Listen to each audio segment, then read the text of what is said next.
and gentlemen, let's go. We ain't got no time to waste. Let's go. You are now listening to Jason Anderson, and you are in the zone. You're in the zone with Jason Anderson on Sports Radio 810 WHB. Steph Curry is at the line. He has not missed this year. Kevin. Why? Kevin, why? So why? He was 22. That is you, Kevin. I am so sorry. He was 22 of 22. I'm not a dealer in superstition. Yep. Look at Steph. Look at Steph. Look at Steph. That's right. He knows exactly what we're talking about. Thank you, Mr. Stephen Curry, of calling out Kevin Harlan. I'm so sorry. You're in the zone on Sports Radio 810 WHB.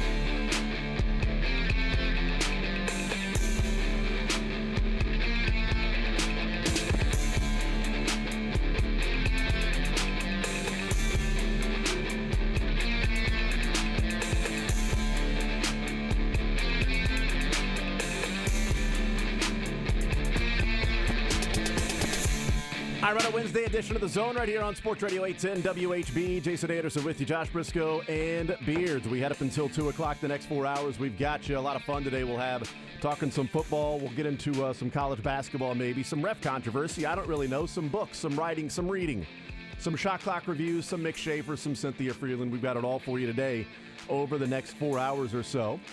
Suspensions, rookies, numbers,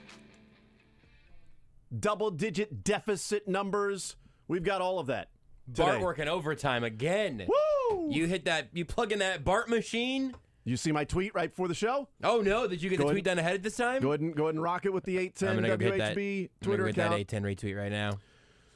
I did the 17-game season comparison for Patrick Mahomes, Josh Allen, Justin Herbert, and Joe Burrow.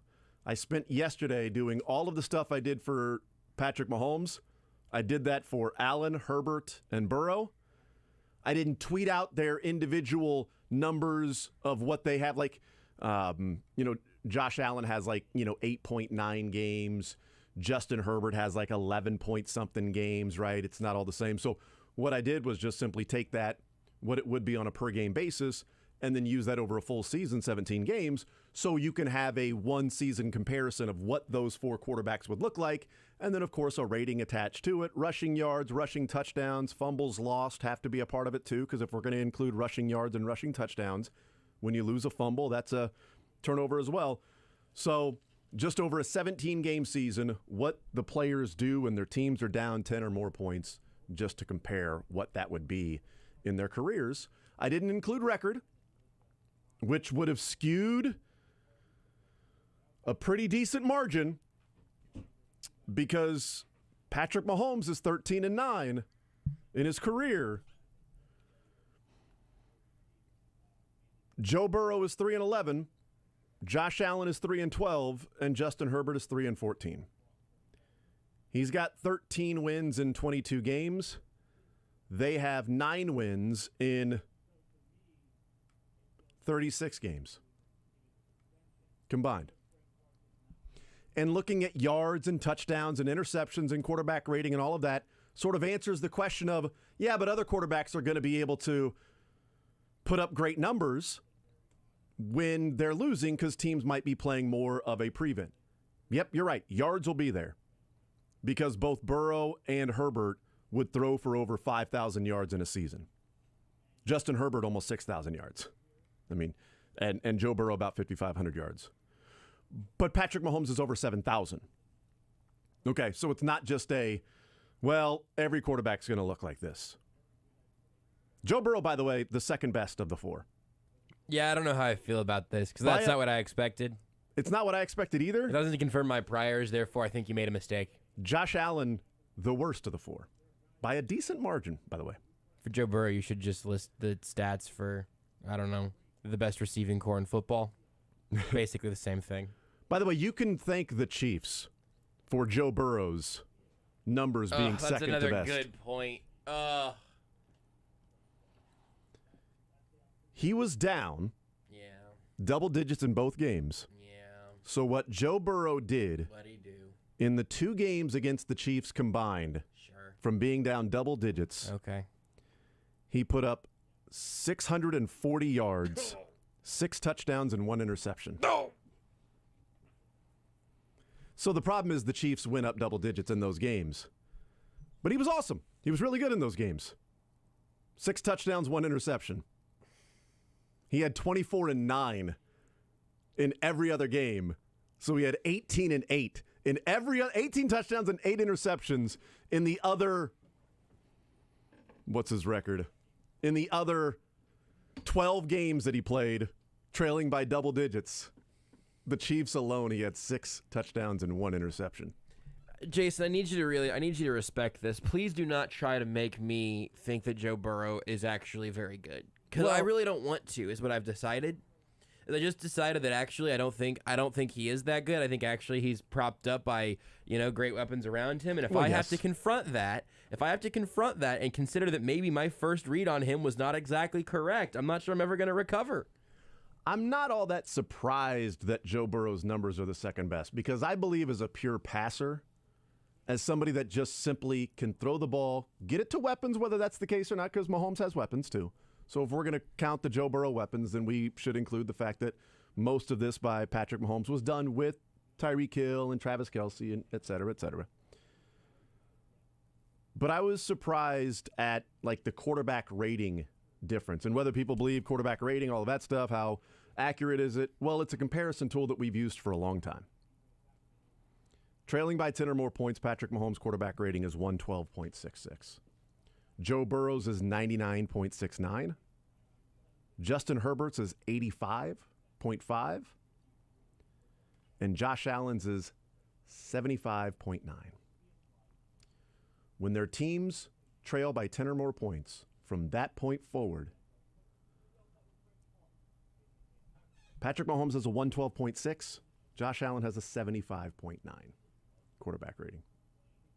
Just to put that out there, because we looked at Mahomes, but it was a good point.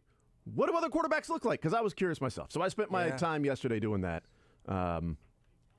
It's really interesting because it's one of those things where, you are literally, I imagine, just surrounded by 1,000 Post-it notes and a bunch of pens and string and everything.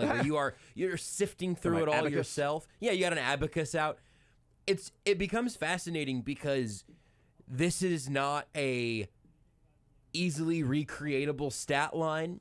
This is not something that we can look at throughout all of history right now, or figuring out how to then make takeaways from this is also up to us. Yeah. Because no one's had these numbers to work from before, which makes it fun and hopefully gives you the satisfaction you needed to make all of this time feel worthwhile. As time passes, I might appreciate it more. Right now, I'm sick and tired of looking at these mother bleeping numbers. I am sick and tired of these mother bleeping numbers on these mother bleeping computers. My entire Snakes on a plane, damn it. There's a Python on a plane. If you're coding, that's a coding joke. I don't even know what it is, but I laughed just because that's all right. I bet somebody got it, and I'm laughing with them. That's fine. I don't want to be left out of the joke. I totally got that. I've been doing that to you for a couple months now, and sometimes it works. My thought was, let's see if we can get something out of these numbers beyond the numbers themselves. So you again have another point of reference of how valuable this Lord's work was that you've done. Thank you. And I want to take these and find the narrative of it, not the capital N narrative, but what's the story behind all of these numbers? And we know based off of yesterday and our own eyes, Patrick Mahomes down by 10. Is a superhuman alien being from another planet. Unicorn. Total unicorn. I do think it's fascinating. Tell me again what the amount of game time Joe Burrow had before you projected it out to 17. Okay, so Joe Burrow played a total of 10.1 games. So for comparison, Patrick Mahomes That's a lot closer than I expected it to be. Mahomes had 13.6. Joe Burrow had 10.1. Now That makes Burrow's numbers even more impressive to me. But I was waiting for a small sample size watch, and that's a lot closer to Mahomes than I thought it was going to be. Here's some context with that, too. So I was surprised at the amount of games those players trailed by 10 or more points in. But for context, and to be fair, because I don't want to skew it towards Patrick Mahomes, I just want to know what it is. Yeah. Right? The numbers will skew themselves towards Patrick Mahomes. I just want to know what it is. Yeah. But for context, You did have Justin Herbert his first year in the final year of a head coach that ended up getting fired. Good call. Yep.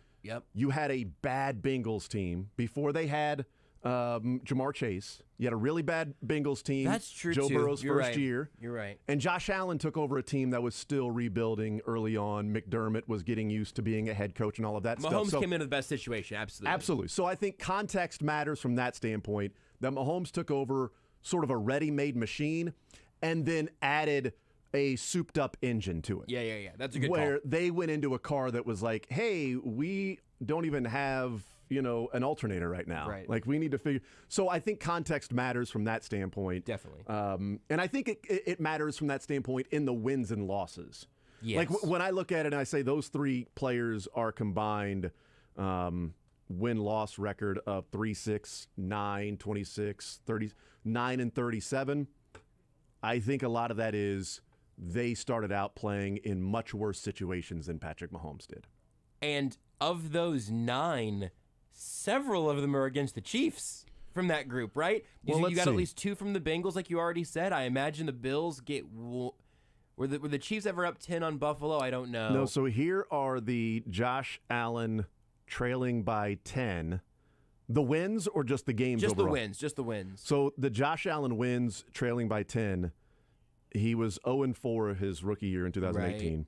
He was 1-3 in 2019. The one win was against the Jets on the road. Right. In 2020, his one win was against the Jets on the road. And this year they beat Baltimore on the road when they were trailing 20-3. So they were never down 10 at any point to the Chiefs last year. They were down 10 to the Chiefs in 2020. But not in the I think about the regular season game last year. I couldn't remember how that game started. No, so they were not. They've been down 10 to the Chiefs one time. So, And that was in 2020. sorry, I just saw the headline. Donda Sports President Antonio Brown says he will not be leaving the company. Yeah, man, we knew. Did you see the? We knew. I'm aware. Did you see the statement? Not from Antonio Brown. I'm going to go out on a limb and say that somebody else wrote that. I was on Antonio Brown's Twitter yesterday looking at sort of seeing what he was up to, and I think that all of the people we've mentioned so far in this context today either need help or to have their phones taken away, and probably both. I would suggest both. Sorry, that just distracted me with a total drive-by of a bunch of words in the SEO scramble. Justin Herbert's 3 wins in his career in 2021 against Cleveland at home, in 2022 this year on the road at Cleveland, and then against Denver. They trailed early against Denver, and then the Chargers came back and won that game. And Joe Burrow's 4 wins. Half of those. 2021 against Jacksonville at home. Yeah. 2021 against Kansas City at home. 2021 against Kansas City on the road. And this year, last week? Just this past Sunday against New Orleans? Yeah. They were trailing by, was it New Orleans that they played? Yeah. It was either this week or the week before. I can't remember which one. But I don't think New Orleans was this week for them, but I can't. But it was the last couple of weeks in which they trailed by 10 and New Orleans was winning. And it's like, oh my goodness, New Orleans is going to find a way to win this game. And the Bengals are going to lose to the Saints as well. They did not. That was 2 weeks ago, because last week it was the Falcons. Yep. So they did not end up losing to that because Joe Burrow, once they fell behind by 10, these are Patrick Mahomes' numbers. Falling behind by 10, he was 17 of 20, 230 yards, 2 touchdowns, no interceptions, and a rushing touchdown. I mean, again, those are Mahomes' numbers. If you said, oh, you fall behind by 10, this guy went 17 of 20 for 230 yards, 2 touchdowns, no turnovers, and rushed for a touchdown. Yeah, but it's Joe Burrow. So what I'm seeing from these numbers is, like, I do need to give a little bit more credit to Joe Burrow. And I've given credit to Joe Burrow. I just don't think he's as good as Mahomes. For me, it's not personal. I actually like Joe Burrow's whole deal. I like Joe Burrow's vibe, which I know most people that's what they turn on Joe Burrow. I don't think I had seen enough to want to include him with, frankly, not just the 2, but the 3 other guys you just put him there with, along with Justin Herbert. If you said Mahomes, Allen, Herbert, Burrow, pick your franchise quarterback, Burrow would be my 4th pick. Really? Easily. Okay. Yeah, easily. And I know again that he would be 3rd or 4th. Because that's I right. would be Everyone's going Mahomes Allen. and Allen. Everyone's doing that. Absolutely. And then I think you've got your tension. I'd rather have Justin Herbert. I think that Herbert's stock is going to fall because Joe Lombardi should be not just fired, ran out of the sport. He should go coach Iowa football, and he should stay the hell away from Justin Herbert. And that's part of it too. I mean, Joe Burrow has Zach Taylor, an offensive mind from Sean McVay. You have who also leaves something to be desired. To Burrow's credit again, Brian Daboll. Yep, who is now doing amazing things with the Lord's Giants. Work, yes, right? Absolutely. So Josh Allen did have offensive-minded guys, and Justin Herbert had defensive-minded coaches, right? Because Staley's a defensive-minded coach. They had a defensive-minded coach that they ended up firing. So Herbert's been in maybe offensively the worst position, but he's also had good weapons to throw to in Keenan Allen and Mike Williams, who have been on and off the field also. Absolutely. As well. Here's the core of it. I know we agree on this front. There are a lot of factors that come into all of those numbers, but they still tell a pretty interesting story. Only part of the story, which is true for all of the numbers in the world. Yeah. But I think it's interesting. I wasn't willing to try to add any extra computing power to the BART, but I'm glad that the BART produced this for us because I think it's interesting, and I think we'll look back on it. You can add on as we go now. I've done all of the working backwards that now I can just simply keep up as the numbers come in. Welcome back into the zone. I'm Jason Anderson. Now, following the retirement of Joe Burrow, we have the final tally on the original BART. Look, if I was keeping track of every two-seam, slider, and changeup that Singer has thrown in his career, I think I can keep up with this. In fairness, I think for a while there, Singer had thrown fewer of those in the times Patrick Mahomes had been down 10 points or more. Probably it was like 15-9 that race. That's right. That is absolutely right. 913-912-4810. Here's how the show lines up. We'll talk with Cynthia Frelund at the 11 o'clock hour from NFL Network analytics expert. Mick Shaffer in the 1 o'clock hour. Hang out with him. But at noon, I'm very excited about this. So coming up at noon, we will hang out with Jeff Pearlman, author of the new book that comes out, The Last Folk Hero, The Life and Myth of Bo Jackson. And boy, am I pumped to have a little bit more time, no longer putting these numbers together to then read. I was trying to read as much as I could of this. We got the book yesterday, so I was trying to read as much as I could. I was actually jumping around to different chapters. Yeah, I guess. And so, like, some of the chapters that looked interesting to me, like the whole ordeal with how he ended up not signing with the Bucks, signing with the Royals, the conversations with Sherholtz and Art Stewart about, the Royals, the big mistake he made in his first impression with the Royals that I did not know this. Maybe this is common knowledge. Maybe this is something that everybody knew and I just did not know this. But when Bo Jackson was introduced as, here's our new draft pick, Bo Jackson. He's going to head down to Memphis and play with the Memphis Chicks. But he's here. We're introducing him. He's going to go out and take batting practice and all of that stuff. He left an 8.5 by 11 glossy signed photo of him and the Heisman Trophy on every Royals player's seat in the clubhouse before he left. And to say it did not go over well would be the understatement of understatements. I just got secondhand cringe. I had not heard that story. The scene in talking to like a clubby. Yeah. The scene was, at one point, it was raining Bo Jackson autographed pictures around the clubhouse. Hal McRae saw him do this, looked at him, and sent some curse words his way. Oh. Willie Wilson wasn't happy. The one player that was like, I kind of liked it, and collected them, George Brett. Hey, you know what? He picked up the pictures and put them in his clubhouse, his locker or whatever, and was like laughing. He was like, you know what? In this game, you'd better have all the confidence in the world. Yeah. That guy does. I'm going to save these. And he's all these ones are thrown around. He's going and picking them up and putting them in his locker, and everybody else is throwing them away. He's like, bleep this guy. Who the hell does he think he is? Hilarious. Wow. So yeah, stories like that I cannot wait to get into and learn more about one of my favorite athletes of all time, childhood hero. He was Hercules, when I was a child. It was Babe Ruth. It was Babe Ruth to some that of a different generation that is just different. But he wasn't on TV being Babe. You had to read about it, hear about it. it was, the folk hero, right, of a Babe Ruth. Where Bo Jackson had more on TV, it wasn't like today where there is no folk hero of today. And Joe Posnanski wrote this when writing about Bo Jackson at one point, about every single thing an athlete does now is documented. There's 17 different angles of it. It's on Twitter, it's on ESPN, it's on CBS, it's on it's on the fan websites, it's on every website. There is no folk hero. There is no passing down stories because you can simply go, "Oh, buddy, watch this," like my son. "Oh, hey, watch this. Check this out." And you never have to hear secondhand about Shohei Ohtani. Right. There's just a clip if you want to see it. There's a clip if you want to see it, right? He has a little Pitching mystery because Ninja, he plays in Anaheim or whatever, right? But, yeah, Pitching Ninja, I can see Right. all of the nasty stuff that Shohei Ohtani throws. But Joe Posnanski said that, Bo Jackson is the last folk hero because not everything that he did was on camera. The 4.1340. Did that actually happen? I don't know. It did. The 4.240 in pads on grass with the Raiders.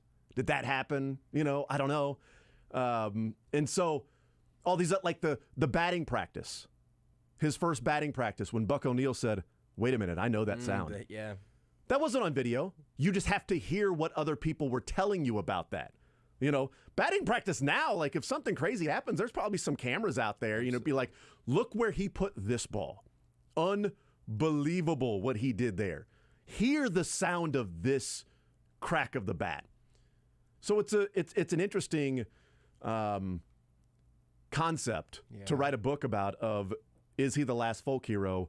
And let's actually figure out if some of these stories are true, and that's why it's the life and myth of Bo Jackson.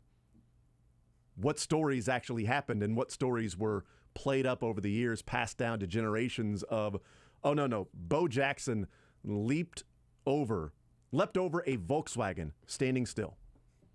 He stood flat-footed and jumped from one side of the Volkswagen to the other." Like, okay, well, let's calm down on the athletic. He's an amazing athlete, but let's calm down a little bit, right? He might have done something of that sort, but did he do that exact thing? So, like, if it was on tape, we would see it. Yes. Like, was it It Joey would have been Gathright? for a TikTok. Joey Gathright that leapt over a car, but he ran and then jumped over the top of a car from one side to the other, and it was like, wow, it was on video. I don't know that I've seen Joey Gathright do this. I just sure Googled Joey Gathright jumps over. No, there is evidence here. I don't know that I've ever seen this. Yeah, so, I mean, if it wasn't on video, you'd be like, "Hey, Joey Gathright, that little fast guy jumped over a vehicle. Not over the hood, over the roof of the car." Well, there's video of it. So I'm very excited to talk with Jeff Pearlman because some of the other books that he has written that I loved. I mean, Boys Will Be Boys is one of the greatest opening chapters, I think, in the history of sports books, when he starts off the book describing the scene of Michael Irvin holding scissors to the neck of a teammate because that guy didn't want to get up from the barbershop chair and let Michael Irvin cut in front of him. Michael Irvin walked in and said, "I'm up next." And the guy was like, "Nah, I'm already here." He had scissors to his neck, and his neck was bleeding when he finally relented and Michael Irvin got to get his haircut. Currently just watched Joey Gathright jump over a car a couple times. I don't know if there are stories like that about Bo Jackson in the book, but I can't wait to find out. So Jeff Pearlman coming up at noon. Looking forward to that conversation as well. We'll take a timeout. We'll come back. Let's talk about Frank Clark, and we'll discuss the 2-game suspension. I do want to look into the rookie class, what we think of them through the first 7 games at the bye week, the Chiefs overall, how they're playing, offense, defense, just an assessment at the bye week of what we think of their performance, and some other things we'll get into as well. And I have one tweet about Russell Wilson being Russell Wilson. Oh, I saw it too. I'm shook. I'm like sliding down my chair. I'm fainting. Because you can only maintain so much of your personhood once you've heard what Russell Wilson's been doing. He's perfect. I'm dead. Like, we'll take a time out and we'll get into. I'm gonna resuscitate Jason. I'm gonna go get the defibrillators. How perfect Russell Wilson in all his glory. I hope he never change, Russ. Never change. Clear.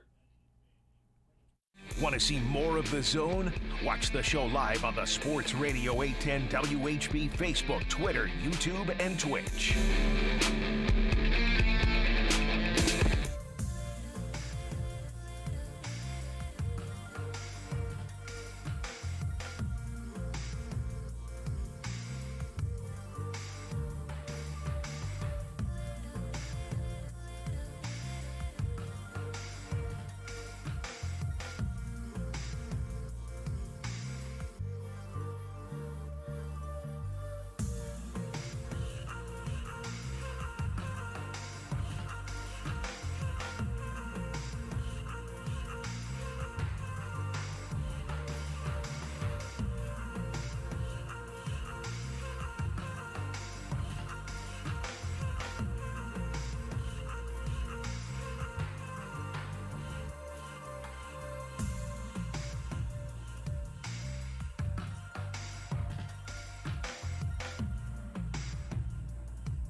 The Zone with Jason Anderson. If cheese was an antidote, I would be the healthiest man in the world right now. You have no idea how much cheese I've eaten in the last year. Weekdays from 10 to 2 on Sports Radio 810 WHB.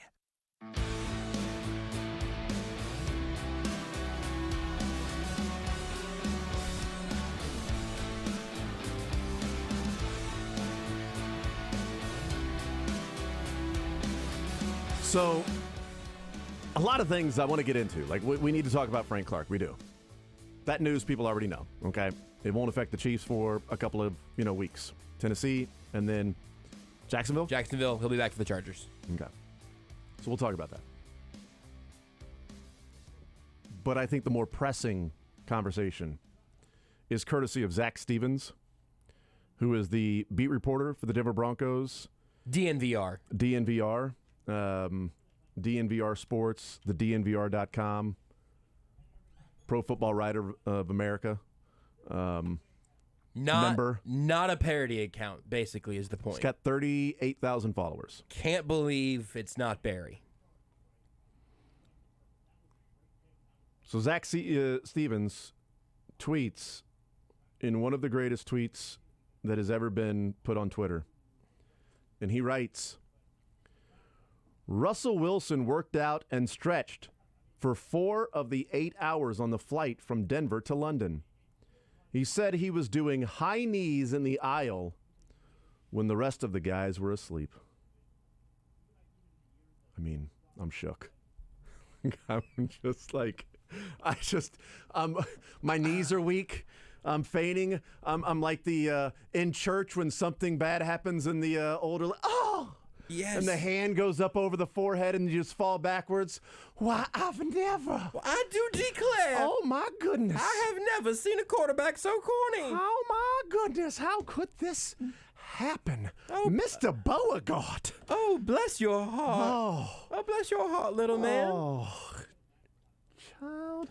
He was doing. God! You are a member of the Denver Broncos. You're on an 8-hour flight from Denver to London to play a morning game against the Jags. And right now, your quarterback, who has been terrible. Oh, be terrible. He has been terrible. He has been injured. And his plan, while you're trying to catch a few Z's, the rest of the team was asleep. And he's out there, up, down, high knees, high knees, high knees, high knees. This is not. Russell Wilson needs a friend. Russell Wilson needs a friend who can be honest and who has the Twitter app on their phone. But because him saying this stuff does not help. Also, that happened. Like, he wasn't saying that just for effect, right? He wasn't saying that just say, hey, guys, I work hard. Like, he was doing that. Like, on the sideline, when he was telling the teammates to yell run or pass for the defense, like it was junior high football. Oh, that was even worse somehow. Pass! Help him out. Run! Come on, guys. Let's get in there this. There are 70,000 people in the stadium, Russ. They can't hear us. Unreal. And when you know what it is from the sideline, it's too late, Russell.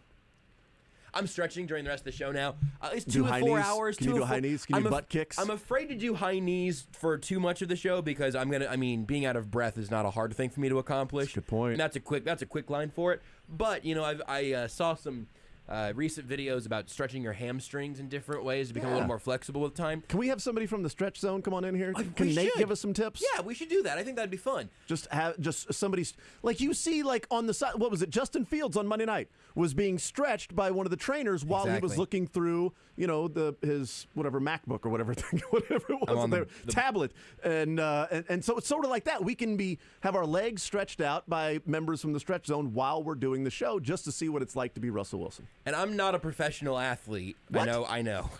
Wow. But I think I can at least learn from experience here. So for 2 of the 4 hours today, I'm just going to be doing some really. You're going to be talking to Cynthia Frelund. We'll have Jeff Pearlman on. When Mick's in studio, Mick is going to be in studio. You're going to be trying to ask a very serious question about the life and legacy of Bo Jackson. Yeah, right. And I'm going to be doing some deep lunges. Yeah, it won't be distracting at all. And back up. That's right. Won't be distracting at all. Make that booty pop. Never skip leg day. God, I didn't step on that. Turn this way, give Twitch some different angles. If you're not watching the show, my friends, You're missing out. He worked out for 4 of the 8 hours on the flight doing high knees. With the rest of the team trying to sleep. They're sleeping. They're trying to sleep. And they're No sleep for champions. Come on, guys. No sleep for champions. Here we go. I won a ring a decade ago. I got this. Who wants to win? If you're sleeping, you don't want to win. Come on. It's like the Supreme Court's definition of porn. You know it when you see it. That's my definition of corny. It's your definition of corn. You know it when you see it. You know it when you see it. And pornography. It's just that. Russell Wilson is a master of pornography. This is pornographic content. And I know it when I see it. Here's Mark Schlereth. Was this from last week? Like, what's the date on this? The 21st. Okay, so yeah. So just, last Friday. I thought it was recent that I had put this on the list of clips to play that we never got around to. Surprising, I know. Doesn't sound like us. This is Mark Schlereth weighing in on Russell Wilson and the team with his antics. And it just leads right into doing high knees and working out on the plane while everybody's trying to sleep. Obviously, you know what you're getting when he comes in, right? You know he's got the quirky, let's ride, and he's just a little bit, we get it. You're Mr. Positivity all the time, and everything is happy and all that. And that's fine when you're winning, but the tone deafness, I think, is what gets to people. Like, hey, we just set the league back 50 years in the way we played on Thursday night against the Indianapolis Colts, and the next day I'm releasing my new hat line. Like, stuff like that wears on people. Like, everything right as I'm going into the stadium, there's a staged photo shoot as I go in. I know the social media team is posting it, but time and place, right? Let's understand the situation and how poorly we're playing as an offense and how poorly you're playing as a quarterback. And before we start promoting whatever it is we're promoting, let's actually play some decent football. And he was talking about from the standpoint of players in the locker room of sort of, okay, we know what we get with this guy. But, dude, time and place. And, I mean, yes, there's the superstar status of being a quarterback. There's the on the field, there's the off the field brand that goes along with it. And no doubt they probably had that hat line ready to release the day after the Thursday night game anyway. Sure. Not expecting it to be that. To set the NFL back by, what do you say, 20 years? Maybe 50. I'm not sure. I think you said 50. Yeah, I think Did it might have been 50 years that they set the NFL back. 50 offense 50 years ago was not good. Neither was that game. But also, like, I mean, people that cover the Broncos would know this because he's got the morning show there in Denver, does Mark Schlereth. I didn't know that they have staged photo shoots for him before games.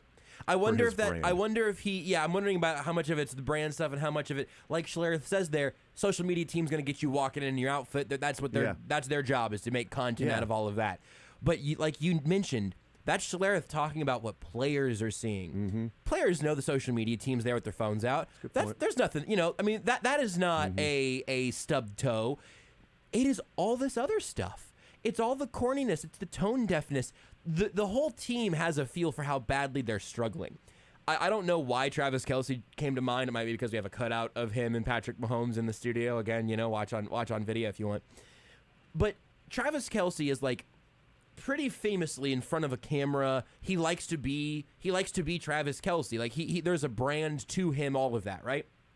I, being 27 years old, say none of this as a slight or something detrimental. I say that and I go, Travis Kelce's a guy who is doing all of that and trying to even grow as a public figure, but knows where the team is at, that has a feel for the tone of it all.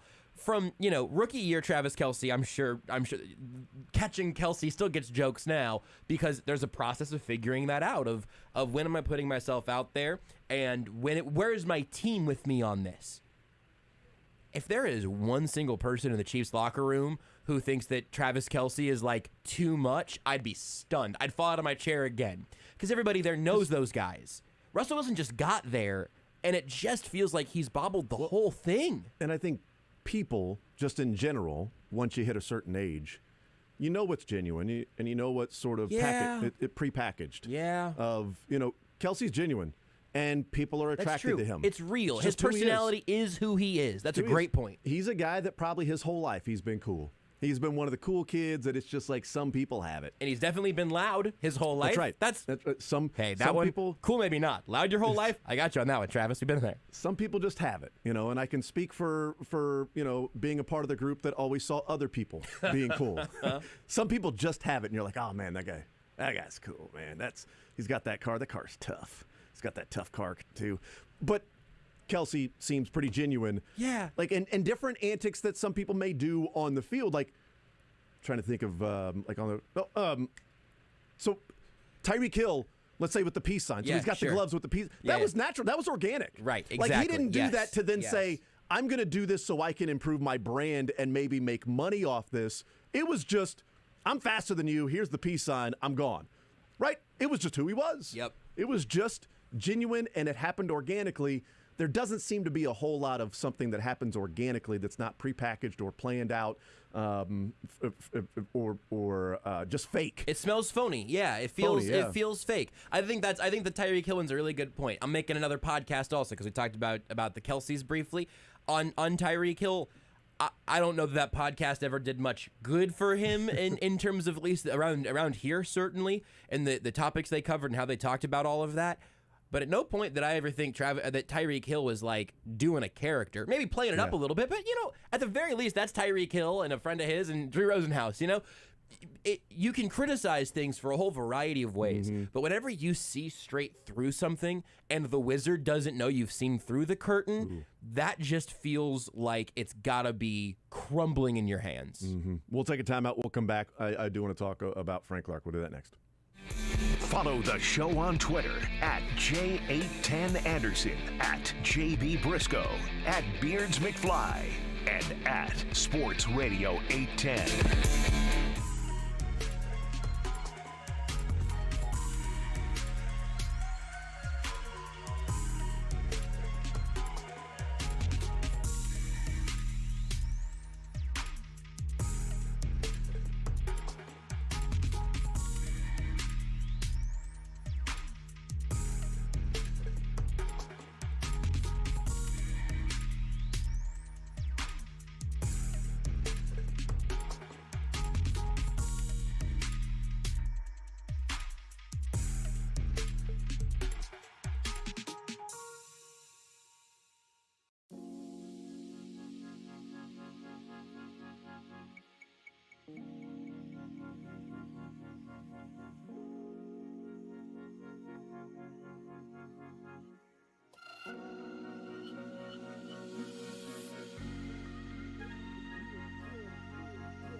You're in the zone Broncos country, let's ride. with Jason Anderson Broncos country, let's ride. on Sports Radio 810 WHB.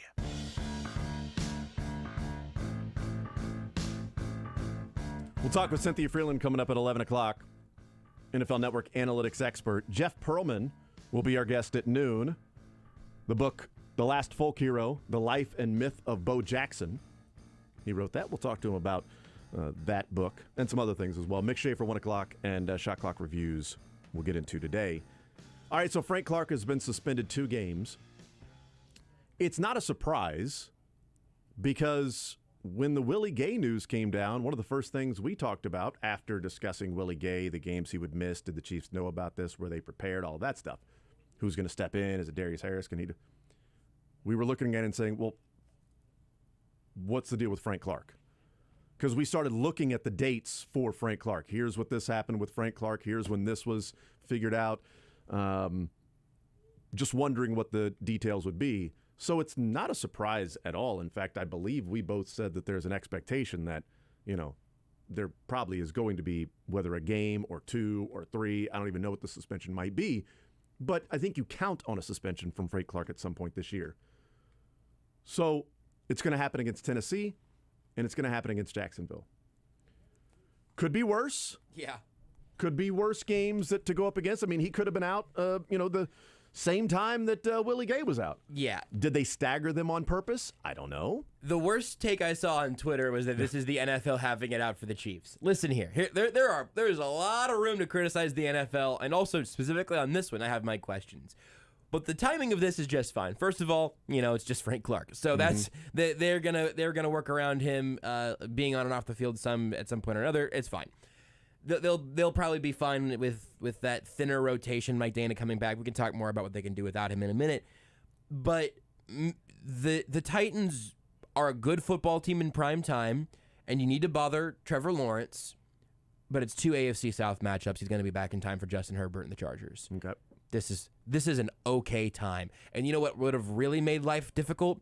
Missing Frank Clark and Willie Gay at the same time, while you're also missing Mike Dana, Rashad Fenton, Trent McDuffie. The timing of this is kind of hilarious because his arrests were in March and June of 2021, but he didn't plead no contest till September. So such is life. I think it is sort of frustrating that these things are coming down mid-season. I don't think it's any real trouble for the Chiefs. Tweet came in, and I think it's interesting, from Royce on Twitter, at Top Shelf Taylor. Says, any thought that Frank Clark played like a maniac? He knew the timing of the suspension. Frank Clark was just like, you know what? I got the bye, then I'm out 3 weeks. Let me go do my thing. I would say if a good portion of the rest of the game looked like the one possession when he played like the guy the Chiefs were trading for. Yeah. If you showed them that possession in 2022, in the offseason before the 2019 season when they were trading for Frank Clark, they might have doubled or sent more draft picks just to make sure the deal got done. Hold on. He still looks like that in 2022? Bonkers. Let's do whatever it takes to get him. Not knowing everything that happens along the way to look like that in that one possession in those back-to-back plays. But I don't know if there's anything to that. But we found out that Willie Gay was aware when the suspension was coming down. Yeah. The timing of it, when potentially it would happen. I'm going to guess the Chiefs were also aware this was the timing of it. So I don't dismiss the possibility that Frank Clark sort of went and said, this is going to be a game that I leave nothing on the field like it's a playoff game or something because I'm out for the next 3 weeks and I can't play football. Yeah. They knew, with knowing the bye was coming anyway, probably evens that out if there is anything to it. I don't know. One thing real quick from Seth Kaiser talking to him yesterday 2 days ago about just the game in general. He did make the point from the eye in the sky perspective that the Frank Clark, Colin Saunders sack was really Chris Jones wrecking shop, and they cleaned up. You got to clean up. You get credit for the cleanup. Some cleanup. But Chris Jones made the most impactful part of that play. And then Frank Clark absolutely looked the fastest he's looked in years, getting past Trent Williams and getting Jimmy Garoppolo for that safety. But also, Seth, I think, fairly points out that Jimmy Garoppolo put Trent Williams in a terrible position there with his positioning, sprinting, and angles of that pocket. Again, Frank Clark made the play. I don't want to be a wet blanket and say Frank Clark didn't make a couple nice plays. He absolutely did. But Chris Jones and maybe Jimmy G get sort of the majority of the credit on those for me. I will push back in the fact that it wasn't some scrub left tackle. Sure, With absolutely. it being Trent Williams, I think there's an element of, okay, got him once. It's impressive. Cynthia Frelund next. Come watch Thursday Night Football.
Now, on Sports Radio 810 Sports Center. This Sports Center is brought to you by Ferguson. Ferguson is currently seeking appliance installation technicians with both entry-level and advanced levels of experience. The starting pay rate $23 an hour and a $1,000 sign-on bonus. Go to 810WHB.com Community Job Connections and click on the Ferguson link to apply. In Chiefs news, Kansas City Chiefs defensive end Frank Clark was suspended for 2 games for violating the NFL's personal conduct policy last night, according to Adam Teicher of ESPN and others. Suspension stems from 2 illegal gun possession charges and arrests in March and June of 2021. Clark will miss games against the Jaguars and Titans 2 weeks from now, and then 1 week from now as the Chiefs are on bye. This week he'll return in time for the Chargers. This weekend, K-State versus Oklahoma State, still a 1-point favorite. Mizzou a 4-point dog at South Carolina, and the Kansas City Current playing the NWSL Championship game Saturday night against Portland. You're in the zone with Jason Anderson. All right, welcome back, Anderson in the Zone. It's ESPN. It's Sports Radio 810 WHB. On Sports Radio 810 WHB.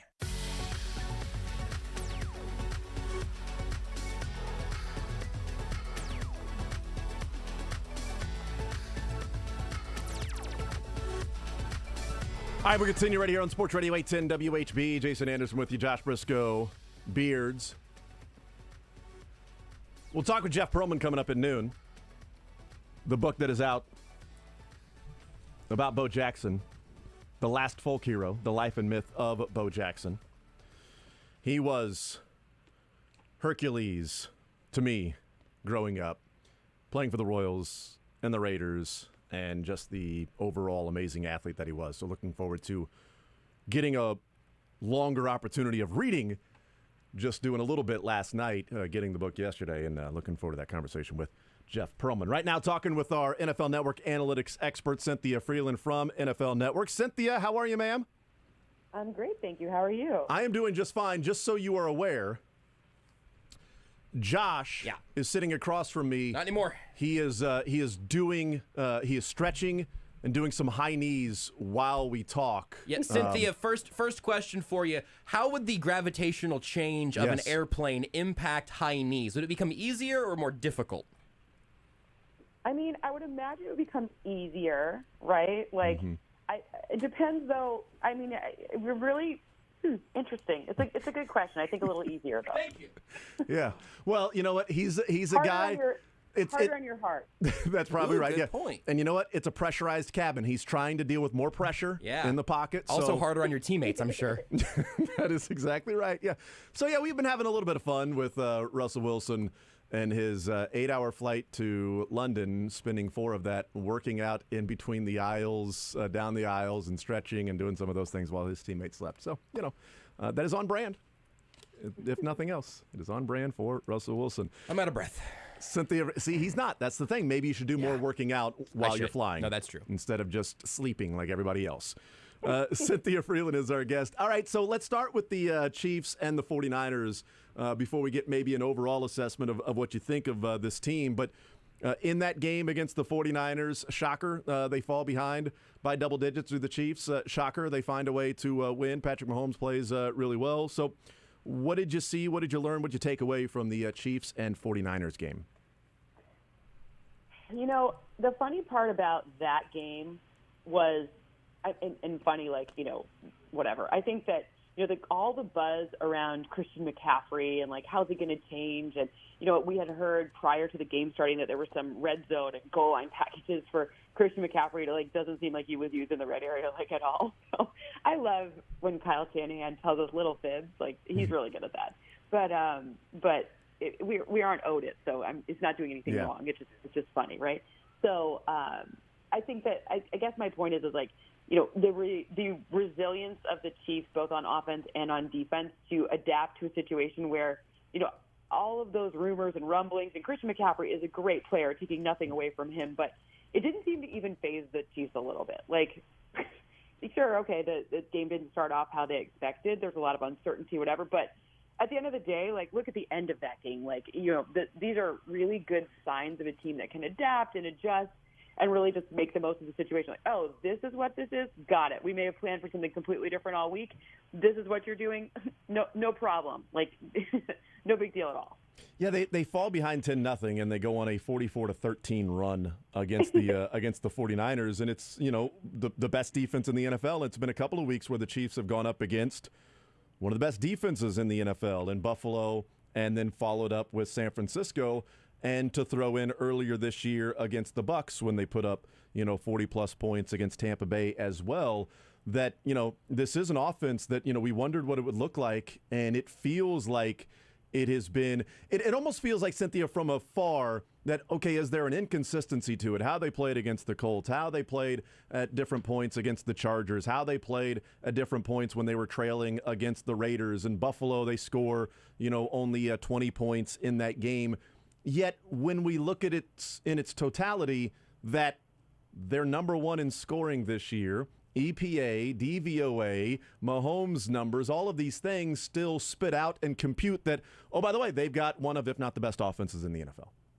Yeah, I mean, it's funny because people were like, this whole week we talk about like trades, right? Like as we approach the trade deadline, people are like, what if? And every single team is like, where is Odell Beckham Jr. not been rumored to go, right? That's like, right, yeah. Canada. You're looking at all these different potential like trade candidates, and you're kind of like, well, do you not really need that? Like, obviously, more is always better, I guess. But like, it's interesting to see the truth versus the perception, right? The perception, like, there's no Tyreek, blah, blah, blah, blah, blah.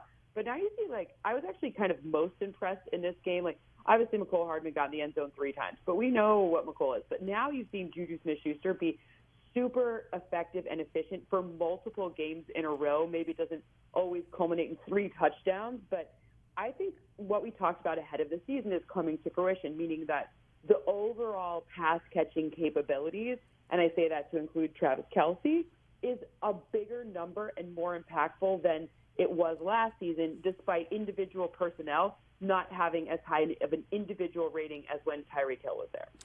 And I think also the Juju conversation to me is interesting because he goes from, no touchdowns throughout the year, having a couple of decent games, good games, 79 yards and 89 yards in a couple of games are good. Combined in those games, 11 receptions and still no touchdowns. And he gets into the last 2 weeks against Buffalo and San Francisco, against really good defenses. And he has 12 catches, 237 yards, and 2 touchdowns, which in and of itself, really impressive. But when we talk about the chemistry, Cynthia, I mean, I don't know a way that you can quantify it. I'm not sure. But those 12 catches came on 13 targets. And that to me is really impressive for playing your 6th and 7th game of your career with Patrick Mahomes, who's been in the offense for 5 years, and you've been in offense for 5 minutes. And by the 6th and 7th game, you now have 12 catches on 13 targets. It's not a high volume, receiver where he's got 20 targets and 11 receptions. Mahomes is throwing him the ball, he's catching it. I mean, not for nothing, that shows you 2 things also. The first is, a command of the playbook, meaning Juju Smith-Schuster is not only adjusted and whatever this chemistry is, like it's hard to totally quantify that, but, when you see high numbers like you've seen with the 12 on 13, that means that you understand the playbook. And also, you have to remember, Juju Smith-Schuster had been receiving passes from someone who throws the ball with so much less velocity than Patrick Mahomes. Like, the miles per hour difference was like over 10 miles per hour, which is a lot. Like, you think about, 55 is like an average, like, playoff quarterback. That's how fast they throw the ball on intermediate and deep passes. Obviously, short passes they don't need that velocity, so they don't have it. But, that's like where he was before. No shade to the other guy, but that number was in the low 40s, and Patrick could throw up to 60. So, like, that tells you a lot of good things about Juju Smith-Schuster right there. Like, that's a big adjustment. Like, that's like, a fastball versus like, like some sort of floater. That's right. Yeah. I mean, that's exactly right. It's a guy who's washed versus a guy who's still got it in Major League Baseball. All right. You're throwing an 84 mile an hour fastball. You're probably washed. You're throwing 94. You're fine. And right. I mean, that tells you a lot about Juju's ability. Like, that's a big difference. Like, sometimes rookies have drops, and, Kansas City knows that, in part because the quarterback throws at such a different, like, level of velocity. And that's basically the same thing happened for Juju, but at the professional level. Yeah, it's a really good point. I hadn't thought about, the velocity in which, Patrick Mahomes throws the football compared to other quarterbacks. Compared to other quarterbacks, right? Like, Big Ben, it was at the end of his career. He could throw it back when he could throw it deep, but it was never the same. Like, Josh Allen and Patrick Mahomes throw 60 miles an hour. Joe Burrow doesn't even get up there. Joe Burrow's at like 58, which doesn't sound that much different, but it is a lot different. It's a lot different. Visiting with Cynthia Frelund, NFL Network analytics expert. Yeah, I mean, if if the speed limit is 50, 60 and 58, it's different. One might get you, 9 you're fine, 10 you're mine, right? I mean, it's so it'll make a difference there.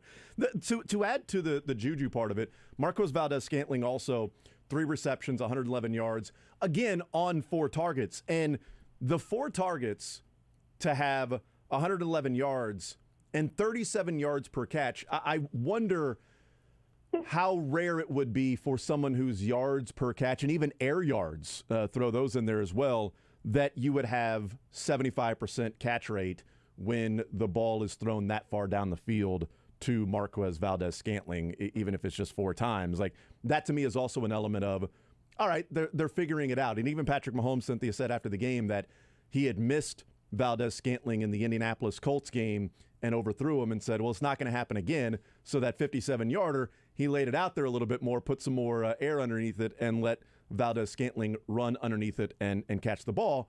That's a quick adjustment by Mahomes, and it seems like that's starting to work out. Like he understands what Valdes-Scantling can do and how fast he is and what he can run under and what he can't. I mean, listen, maybe Aaron Rodgers could tell us a thing about that, too, because he probably understood that as well. Yeah, absolutely. Maybe he called Aaron.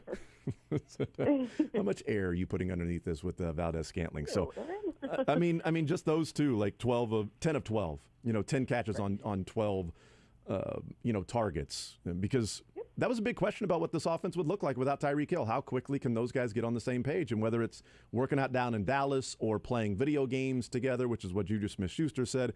Either way, if you're talking about this offense being good, those guys had to play well. And that was, a non-starter. If they didn't, then good luck with everybody else trying to figure things out.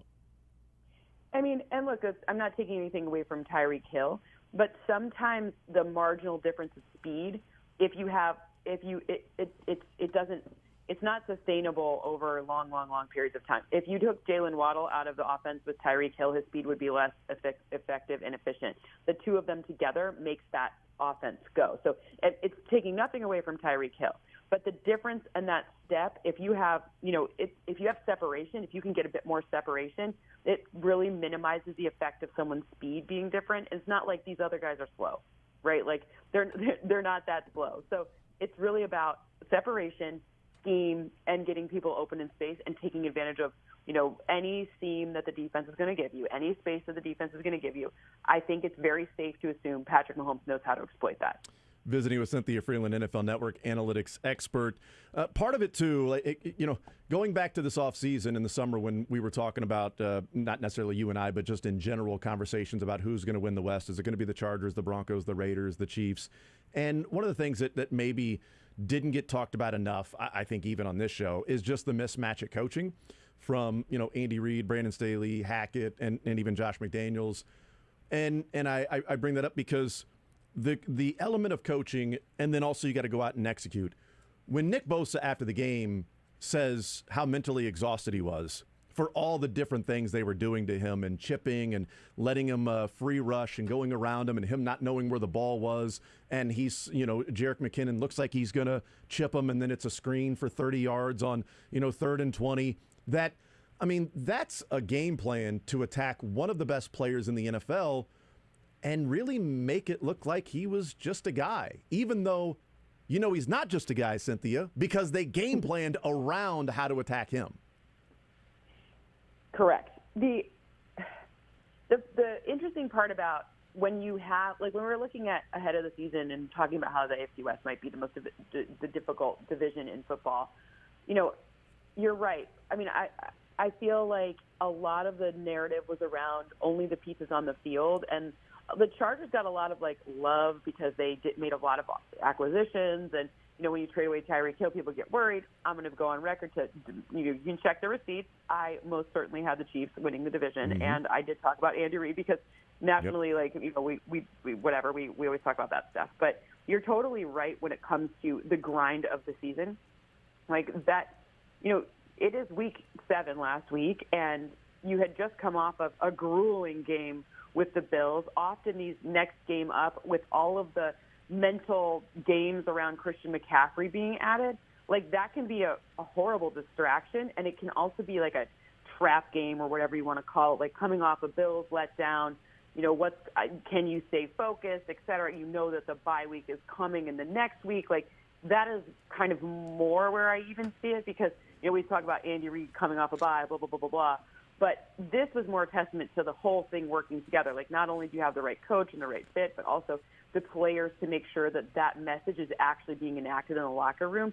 The San Francisco 49ers are not a bad team. They're very likely to win the West. Like this is the NFC West, obviously. Mm-hmm. So it's not like you're coming into a team where your quarterback is now confusing, or you just like, it's not like they're playing the Panthers who traded away Christian McCaffrey, right? So at the end of the day, that's a real testament to the coaching as well. In addition to all of the different tricks they had in place for Nick Bosa, it's also like the total mental ability to keep everyone in lockstep for a very difficult game following a very difficult loss. That's a good point. And one of the tweets that you had on Sunday before Sunday Night Football about advanced analytics, and you wrote here, Patrick Mahomes went 21 of 28 for 351 yards, 3 touchdowns, and an interception without pressure.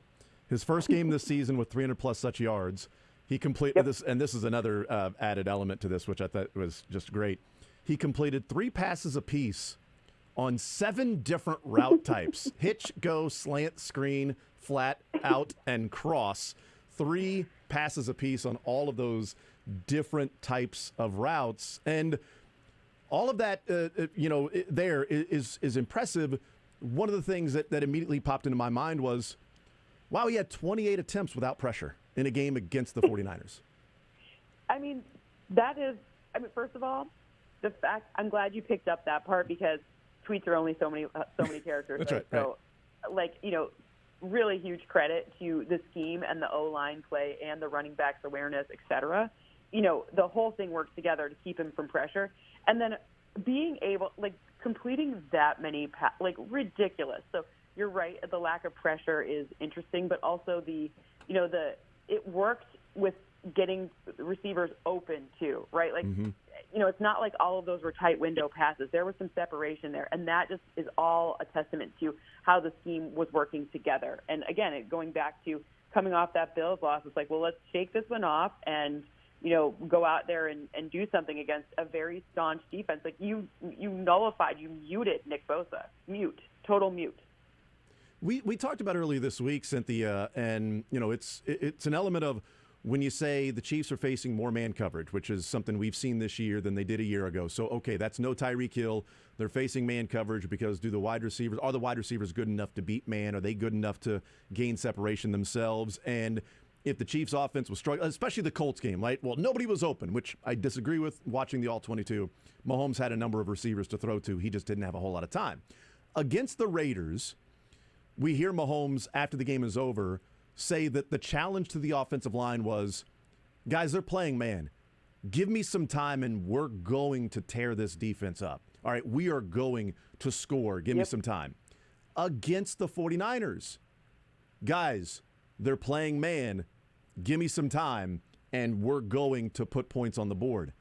When I hear man coverage, like a lot of the conversation, Cynthia, has been about the receivers winning, the receivers beating one-on-one matchups.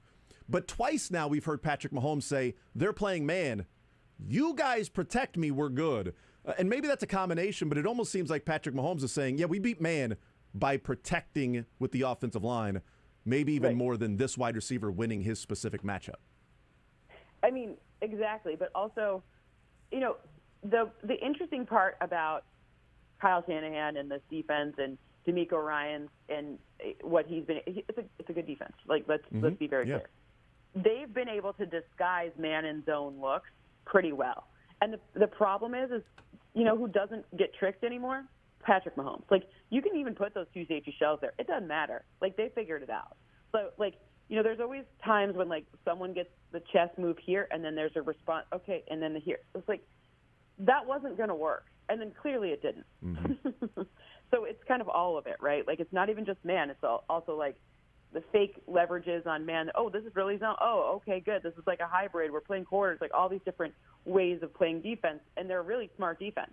But I'm just, just think Patrick Mahomes and the offense were smarter. Clearly. Yeah, I mean the answer to this is probably both, but I think of beating man-to-man coverage. I think of the wide receiver, and it almost feels like Patrick Mahomes is saying, to the offensive line, that's how we beat man coverage is protection. Yep, if I have 100%. a little bit of time, so if you look at it, what's the more important part, the protection against man coverage for the quarterback, or a wide receiver that's just going to go out there and his matchup, I've got to run my route and win this against him?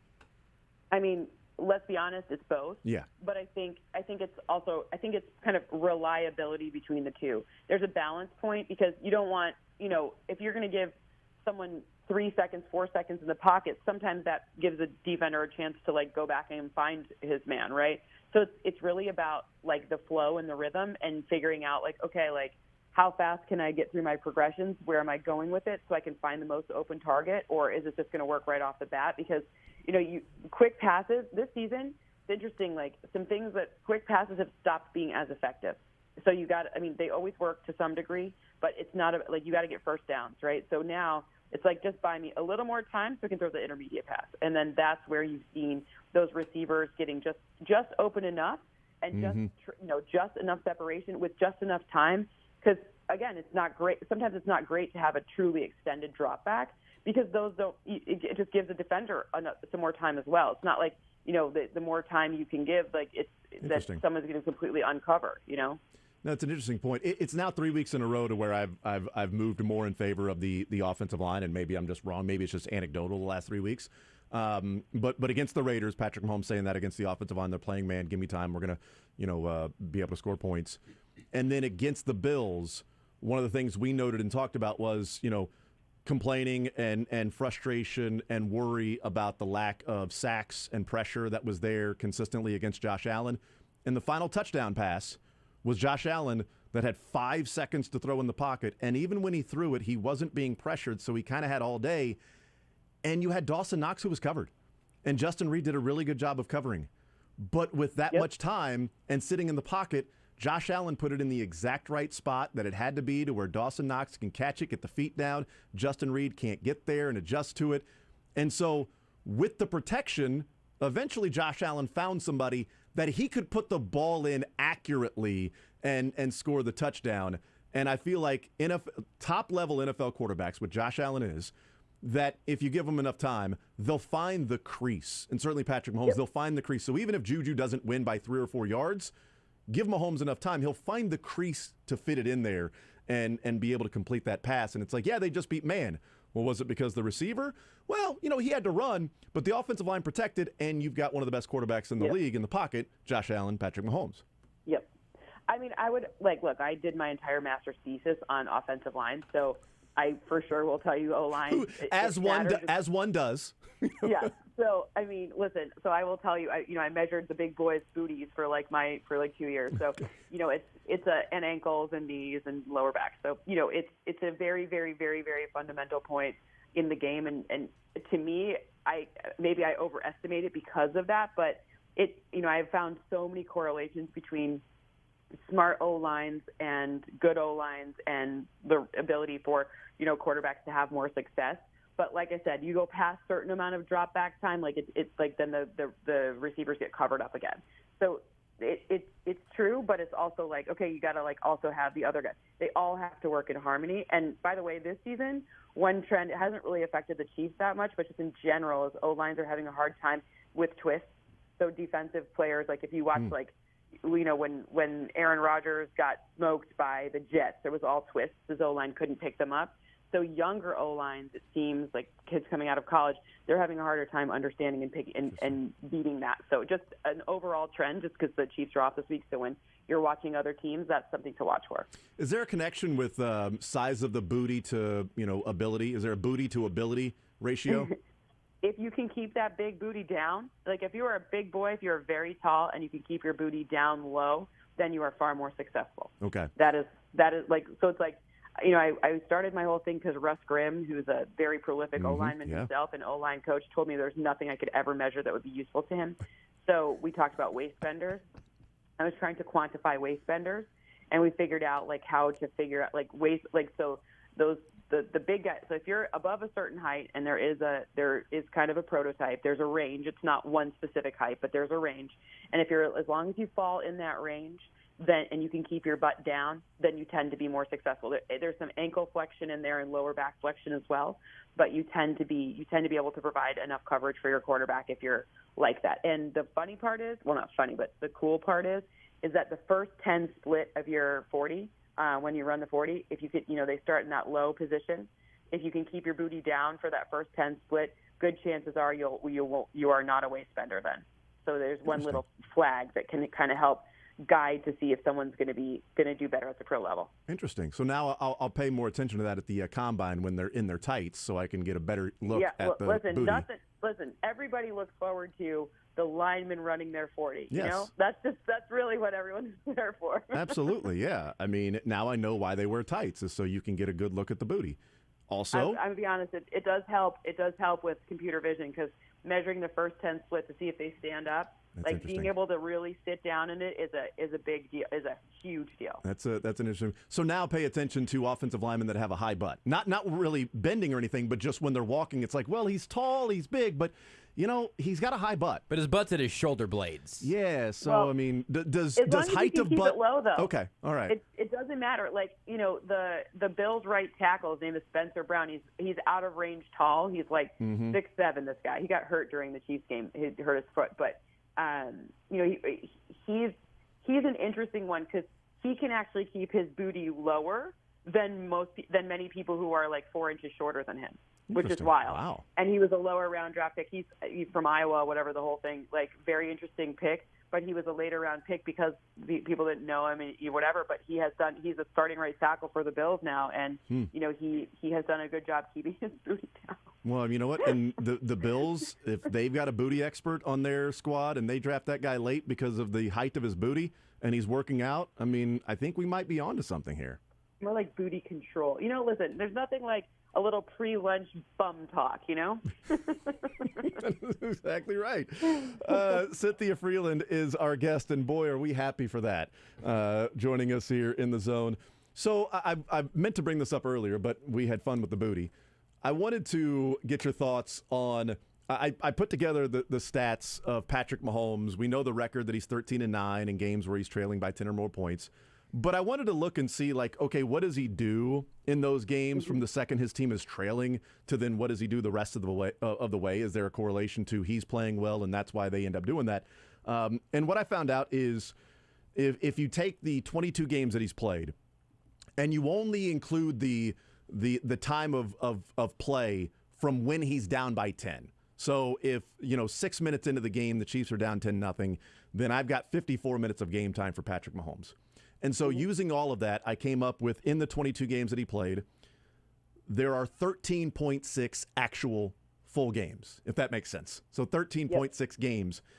And in those 13.6 games, Cynthia, he has a quarterback rating of almost 113.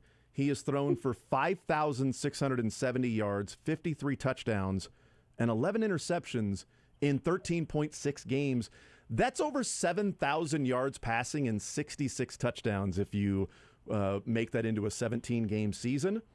And so I just wanted to see, like, the effect, like, how much is that what does Patrick Mahomes do when his team is trailing?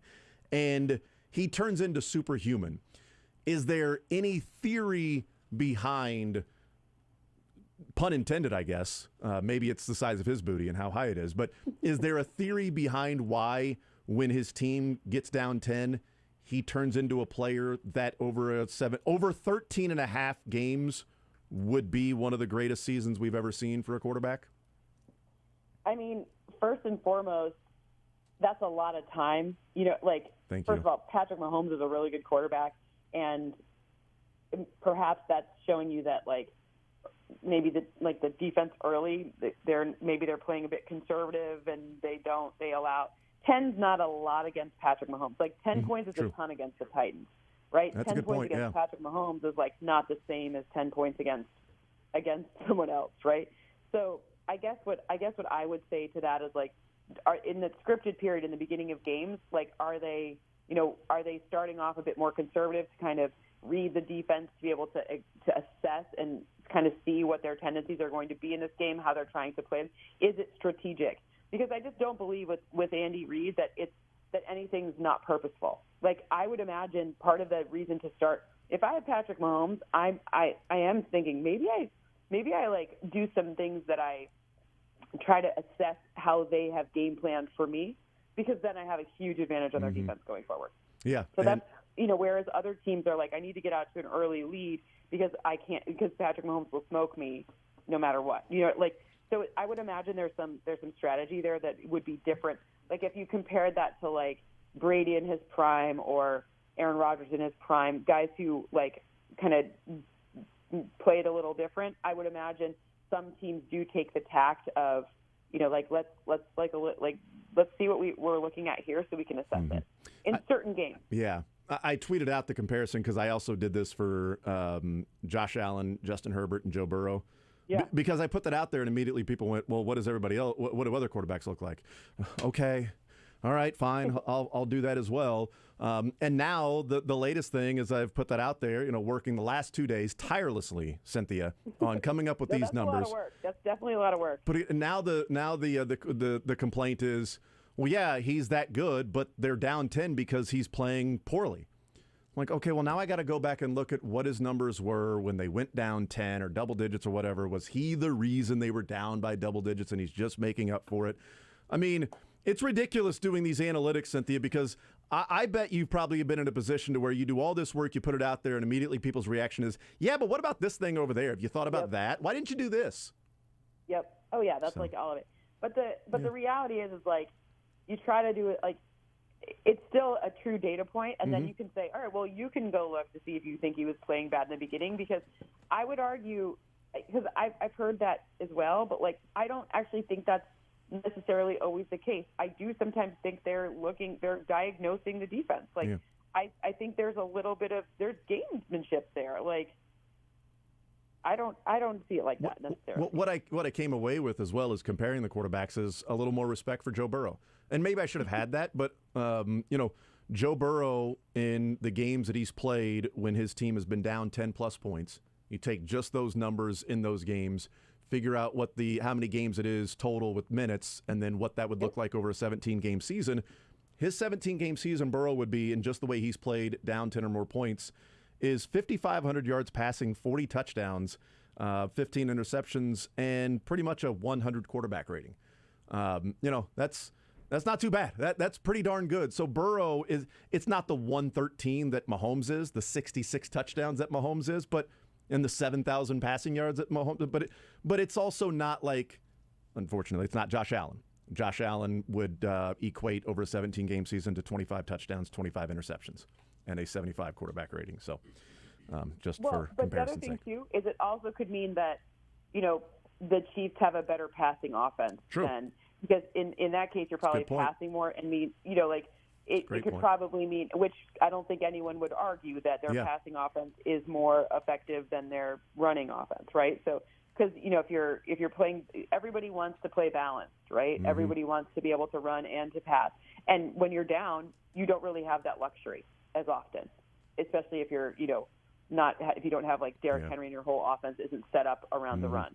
So, maybe that's just also what that means. There's a lot of things. And Joe Burrow, the interesting thing about him is like that O-line has not been nice to him. That's a good point. And it hasn't last season, and it hasn't this season. So perhaps some of those numbers need to be put in the context of like, what are they actually doing, right? And I would say what they're doing is something that people don't expect is, the minute after you get sacked, often it's a run to give your quarterback a little bit of a break. But they don't. So they'll like throw that deep.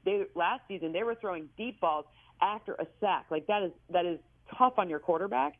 Which again, all due respect to Joe Burrow, because that's awesome. But it's also exhausting for your defenses too. Yeah, no, that's a good point. Cynthia Frelund, NFL Network analytics expert. Cynthia, this was a blast. Had a lot of fun. Already looking forward to next week's conversation about the Chiefs and the Titans. Thank you so much for the time, as always. Enjoy the football. We'll talk soon. You got it. Now I expect everyone who listens to us to look at all the booties this weekend and rate them. RateMyBooty.com. Yeah, The don't. O-line booty. I would not. RateOlineBooties.com. That's really important. RateOlineBooty.com. Cynthia's been on the internet before. This is Jason's first time, apparently. What's this internet? What if I did just a Google search of rate my booty? What comes up there? Oh, which reminds me of one of the greatest, 2 or 3 minutes we had on the show is when, we talked with Eddie Kinnison during the pandemic summer when everything was shut down. And Eddie Kinnison, when he came from the Broncos to the Chiefs, they were getting ready to play the Broncos the first time, and he said he's going to put something on their ass. And so Corey, who was on the show at the time before Josh, said, I went to look at like the numbers and what he actually said. So I Google searched, put something on their ass. But the only thing that came up were things that people put in. Oh my goodness.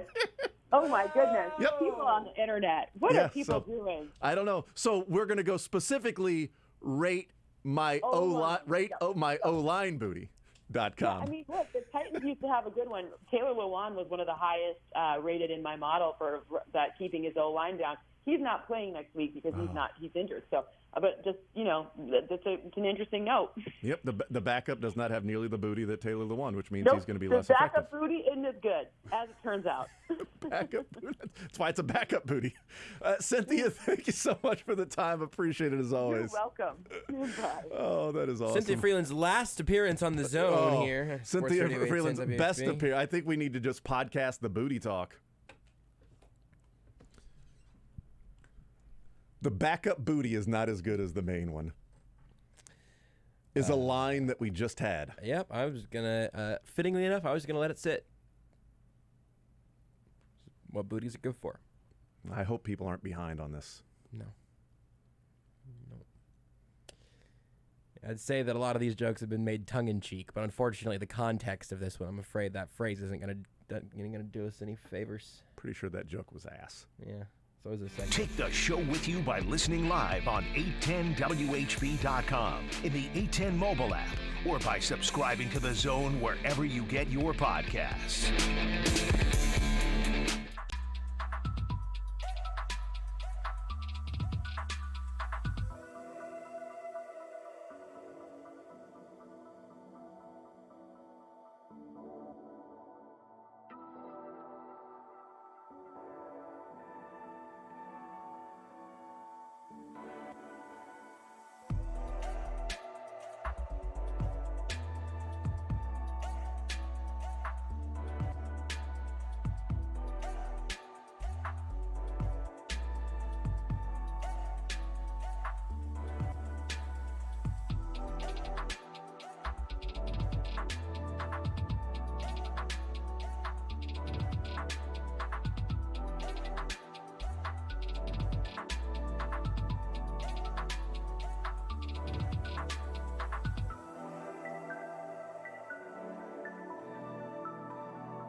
The Zone with Jason Anderson. I'm kind of feeling like Twitter has less of a bot problem and more of a butt problem. Weekdays from 10 to 2 on Sports Radio 810 WHB.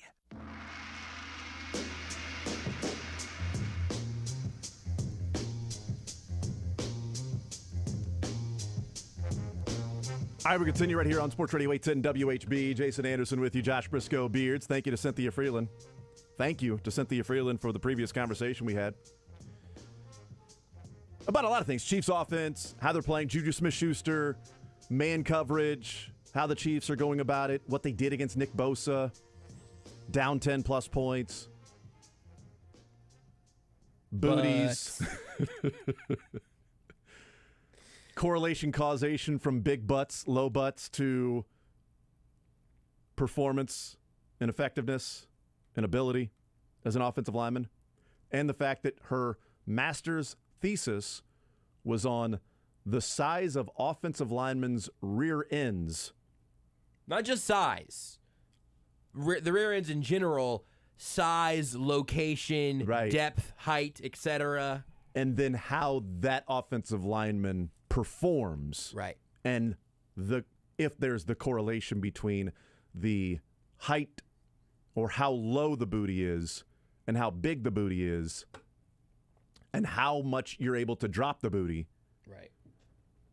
To where you can then be able to block.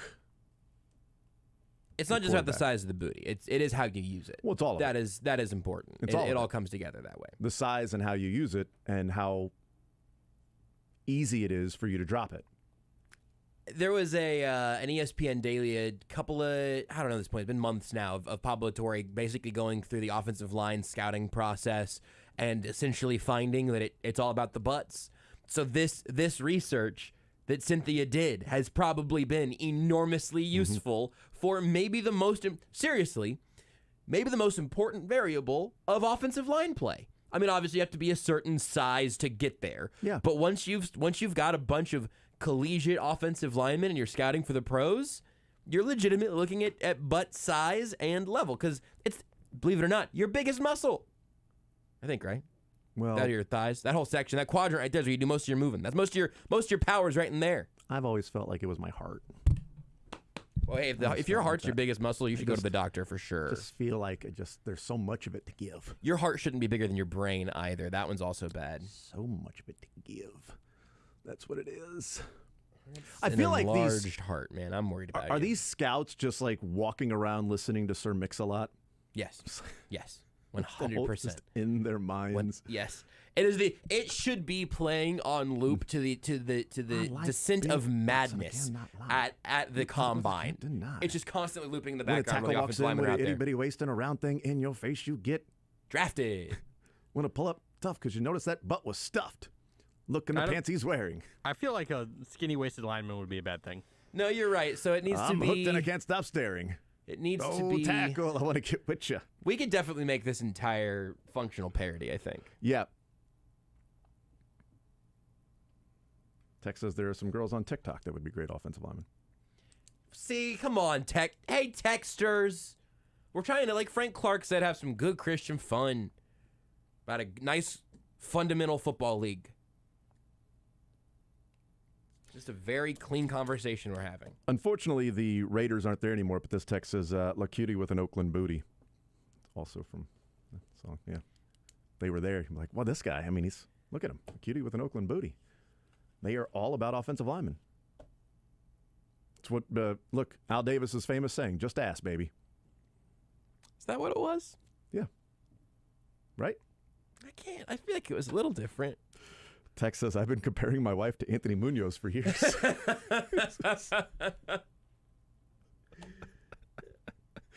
think it's a compliment, right? Oh, my goodness. This text comes in, and this is interesting. Maybe I missed this. I don't know. Text says, wow, Cynthia shot your stat down. She totally tore it apart. The disappointment in your voice when she dismissed your stat was priceless. All that work for nothing. That's not what I heard, but if you wanted to get sadder, I guess that would be interesting to hear.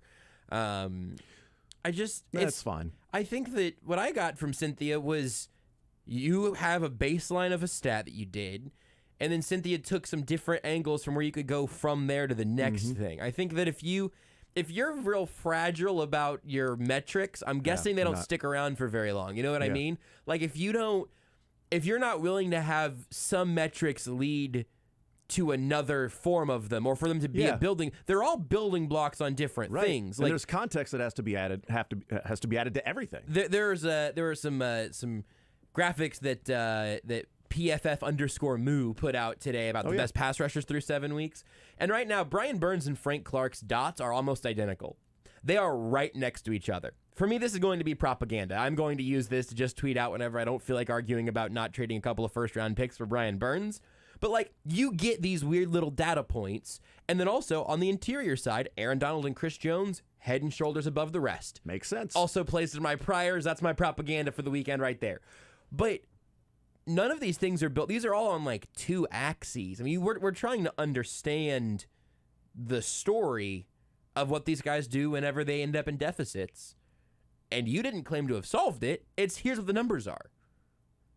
I feel like that texter is more sensitive than you are. Sorry if I hurt your feelings, texter. I didn't mean to. The Raiders playing in Las Vegas, now thinking about it, is even worse because of it. You know, LA face with the Oakland booty. Would have been, I mean, Raiders, it's perfect. Yeah, I don't know. LA Vegas face with the Oakland booty. I think a Vegas booty is Colton Miller. I'd have to look through the lyrics and think back, sing them in my mind to see if there's any to remember anything about Vegas or not. But LA face with the Oakland booty is. And Vegas butt is just the Raiders in the AFC West. They're just the butt of the division. LA face with an Oakland booty. LA cutie with an Oakland booty. A Vegas butthead would be John Gruden. Ah. Okay. Tex says there are a bunch of professional offensive linemen in my office right now devouring cookies in the break room. You're in the zone with Jason Anderson on Sports Radio 810 WHB.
The Zone with Jason Anderson. So check your bags. Make sure you've declared your sausage. That's my lesson of the week. Weekdays from 10 to 2 on Sports Radio 810 WHB.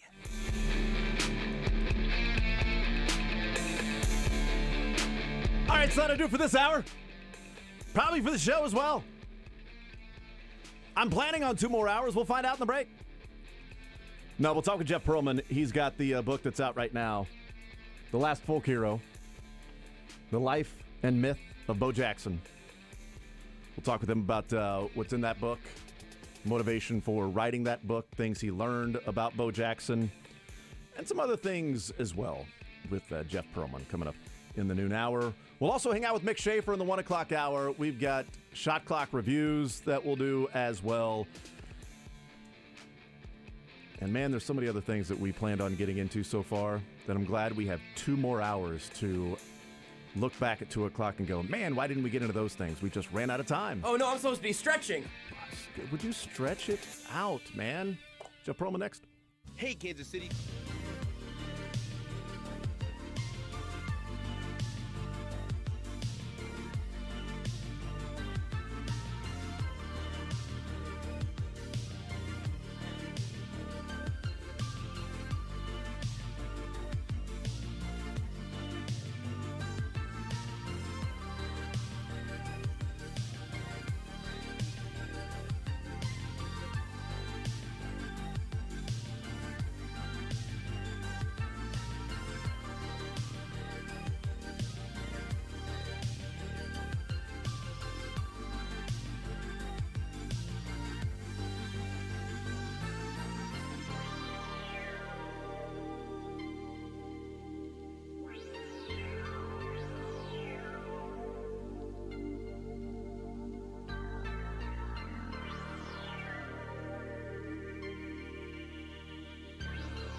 The Zone with Jason Anderson. You could have also gone.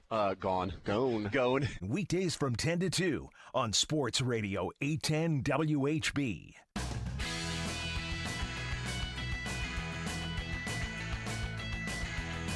All right, we continue right here on Sports Radio 810 WHB. Jason Anderson with you, Josh Brisco, Beards. We head up until 2 o'clock. Mick Shaffer will be our guest in the 1 o'clock hour. We'll still talk some Chiefs football we haven't really got into today. Still going to get into the rookie class at the bye week, what the Chiefs look like, assessment overall at the bye week as well. Frank Clark suspended for 2 games, starting with that Tennessee game a week from Sunday. Right now, very pleased to be joined by Jeff Pearlman, who is the author of The Last Folk Hero, The Life and Myth of Bo Jackson, which is out right now. Wherever you get your books from, you can go and grab a copy of The Last Folk Hero. New York Times bestselling author Jeff Pearlman is with us. Jeff, how are you, sir? I'm tired, man. I'm really, really tired, but I'm happy to be here. I bet you are. I would guess that the days do not end from interview to interview to interview. Well, so I flew last night, and I had to wake up. I mean, it's all great. Like, I'm so thrilled. But, like, this morning I did Morning Joe. Not joking. I landed, got into California 2 in the morning, 6 in the morning, had a portable studio van show up in my driveway to do a Morning Joe segment. And so I'm tired. But I'm cool. I'm great. I'm happy to be with you guys. The main question I have for you, Jeff, is how does one go about acquiring a T-shirt with their own late dog, Tupac, and Abe Lincoln all on one cloud in heaven? Because that, to me, your accomplishments are many, but that right there is the most impressive thing that I've seen from you so far. I am offended that you left out that they were all eating donuts. Eating donuts. Eating donuts. Sorry, eating donuts. My apologies.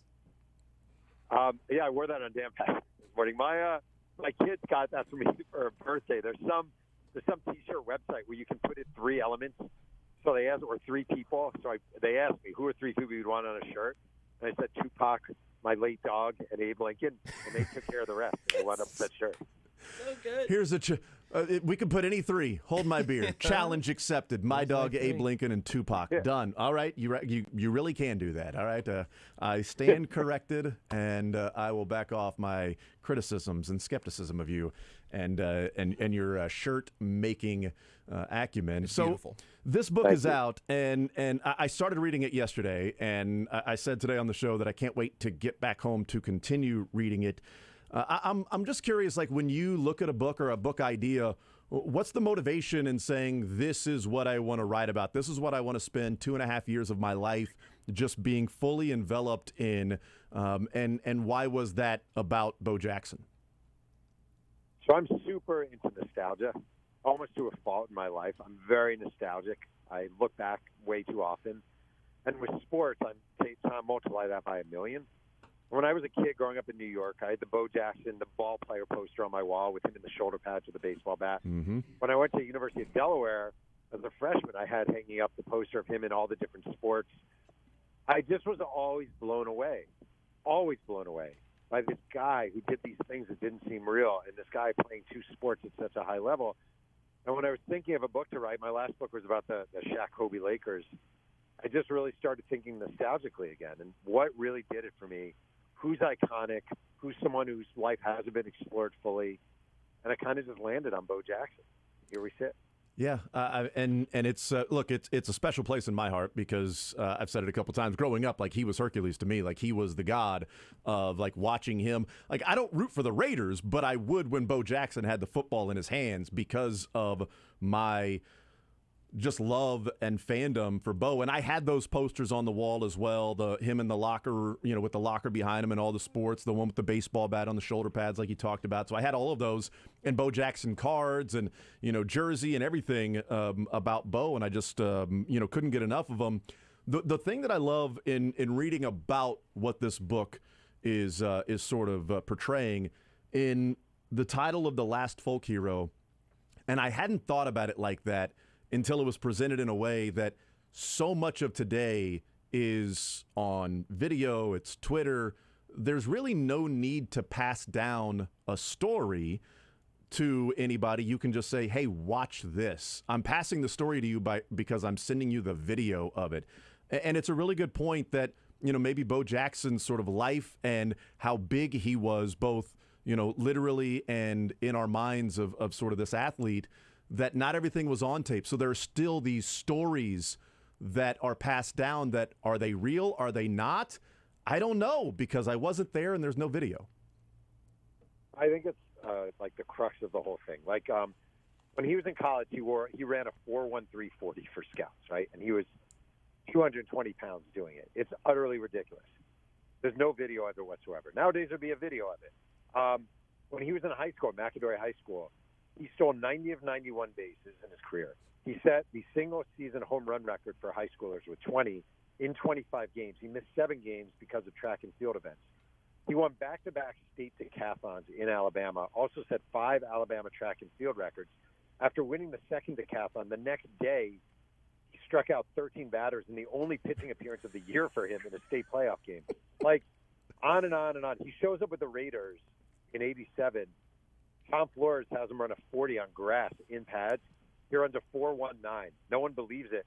He does it again. He runs a 4.17.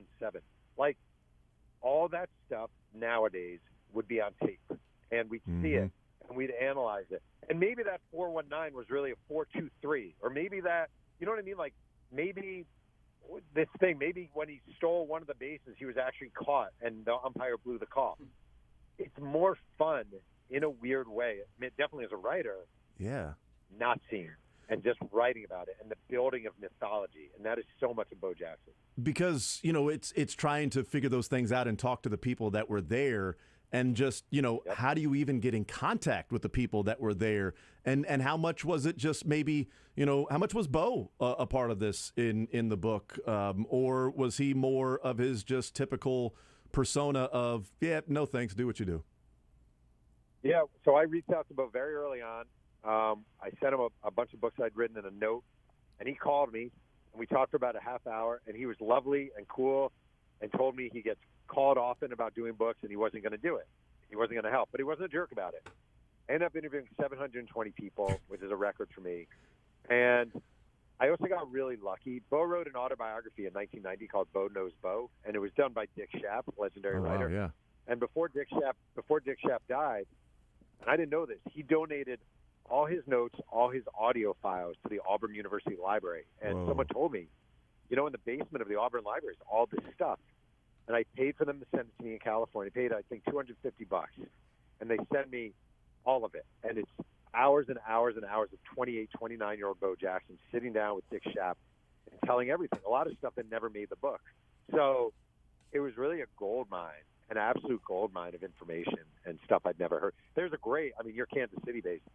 There were always these rumors of the time he beat the crap out of Kevin Seitzer, the Royals' third baseman. And in his book, Seitzer's never named, and the details are kind of fuzzy. But he literally one day, he hated Kevin Seitzer. And one day, Kevin Seitzer was nagging him, and he just got tired of it. And he grabbed Seitzer by the throat during batting practice underneath the cages, pinned him up against the wall, had his eyes bulging out, and Kevin Seitzer turning blue. And all the coaches and players are rushing, trying to rip Bo Jackson's arm off of Kevin Seitzer's throat. And, these are just kind of things I uncovered along the way. It was very fun. And that's something that happened? That's not the myth? That's not the when the legend becomes fact, print the legend? That's fact. That's talk to guys who were there, Ed Hearn, the backup catcher, different coaches who were there. The whole story is, and Bo talked about it to Dick Schaap. But I think the thing is, when it came time to write that book 30 years ago, there were a lot of things where he's like, maybe we shouldn't use this, maybe we shouldn't use that. Well, 30 years later, and I got to use a lot of things. It was great. It was really fun, really fun. I'm assuming maybe the best $250 you ever spent by getting those tapes and interviews? It's unbelievable. Maybe except for my T-shirt with my dog in the pocket. Stand corrected. Second best $250 you ever spent. Jeff Pearlman is our guest, New York Times bestselling author. The Last Folk Hero is the book, The Life and Myth of Bo Jackson. When you hear all of these things, right, you talk to people that were there, is there something that sticks out that you look at and go, well, I thought that might have been, but that's actually true. Like, I thought this about it, or I had this preconceived notion about Bo that actually turns out to be real, that this was not just legend that's been passed down over, a generation. Yeah, I'll give you 2 quickies. One is people started telling me there was a game when he was at McAdory, his high school, and they played Fairhope High School. And everyone kept telling me he hit a ball that went so high that by the time it touched the ground, he was at third base, right? And that sounds ridiculous. That sounds utterly no way, obviously, done. People kept saying, no, man, I'm telling you. When I finally tracked down the left fielder, the kid who was playing left field, Eddie Scott, and he's like, it's true. And I'm like, how can that be true? He's like, Bo hit this ball. It went so freaking high. It's the highest ball I've ever seen. I lost it in the sky because I could not see the ball. It came down. It bounced off the grass. I picked it up. I look up. The guy is rounding third base. He's like, I swear it is true. And I was like, I mean, I now have like 9, 10 guys verifying this story. So maybe it's true. And then his nickname, Bo, stems from Boerhaave. And he told a story in his book about him and a bunch of his friends going to a neighbor's farm in Bessemer and spending 3 days beating the crap out of the biggest hog they could find. And Bo is short for Boerhaave, which came from that experience. Well, I went to Bessemer, and I went to the property where it happened, and I tracked down the son of the farmer who owned the hog, and it's freaking true. The story is true. I found the place where it happened. I talked to the son of the farmer. Like, it's amazing how many of these stories actually check out. Visiting with Jeff Pearlman, and I tracked down the left fielder. I tracked down the son of the farmer of the hog that Bo Jackson and friends were beating up on to get the Boer hog and the Bo nickname. Is just an amazing sentence that was just said by a New York Times bestselling author, which I guess then goes hand in hand with why the second part is mainly because of the first part. You mentioned growing up and where he did grow up and taking a trip there and being around it. I've always wondered, like, the connection from upbringing to how successful somebody turns out to be in life and what the driving, motivating factors are. Was athletics something that was just natural and he was destined to be that? Or was the athletics was a way to be seen because he wasn't seen or, wanted by his father? His background is crazy. And I think I really do. So I live in Orange County, California. People have a lot of money here.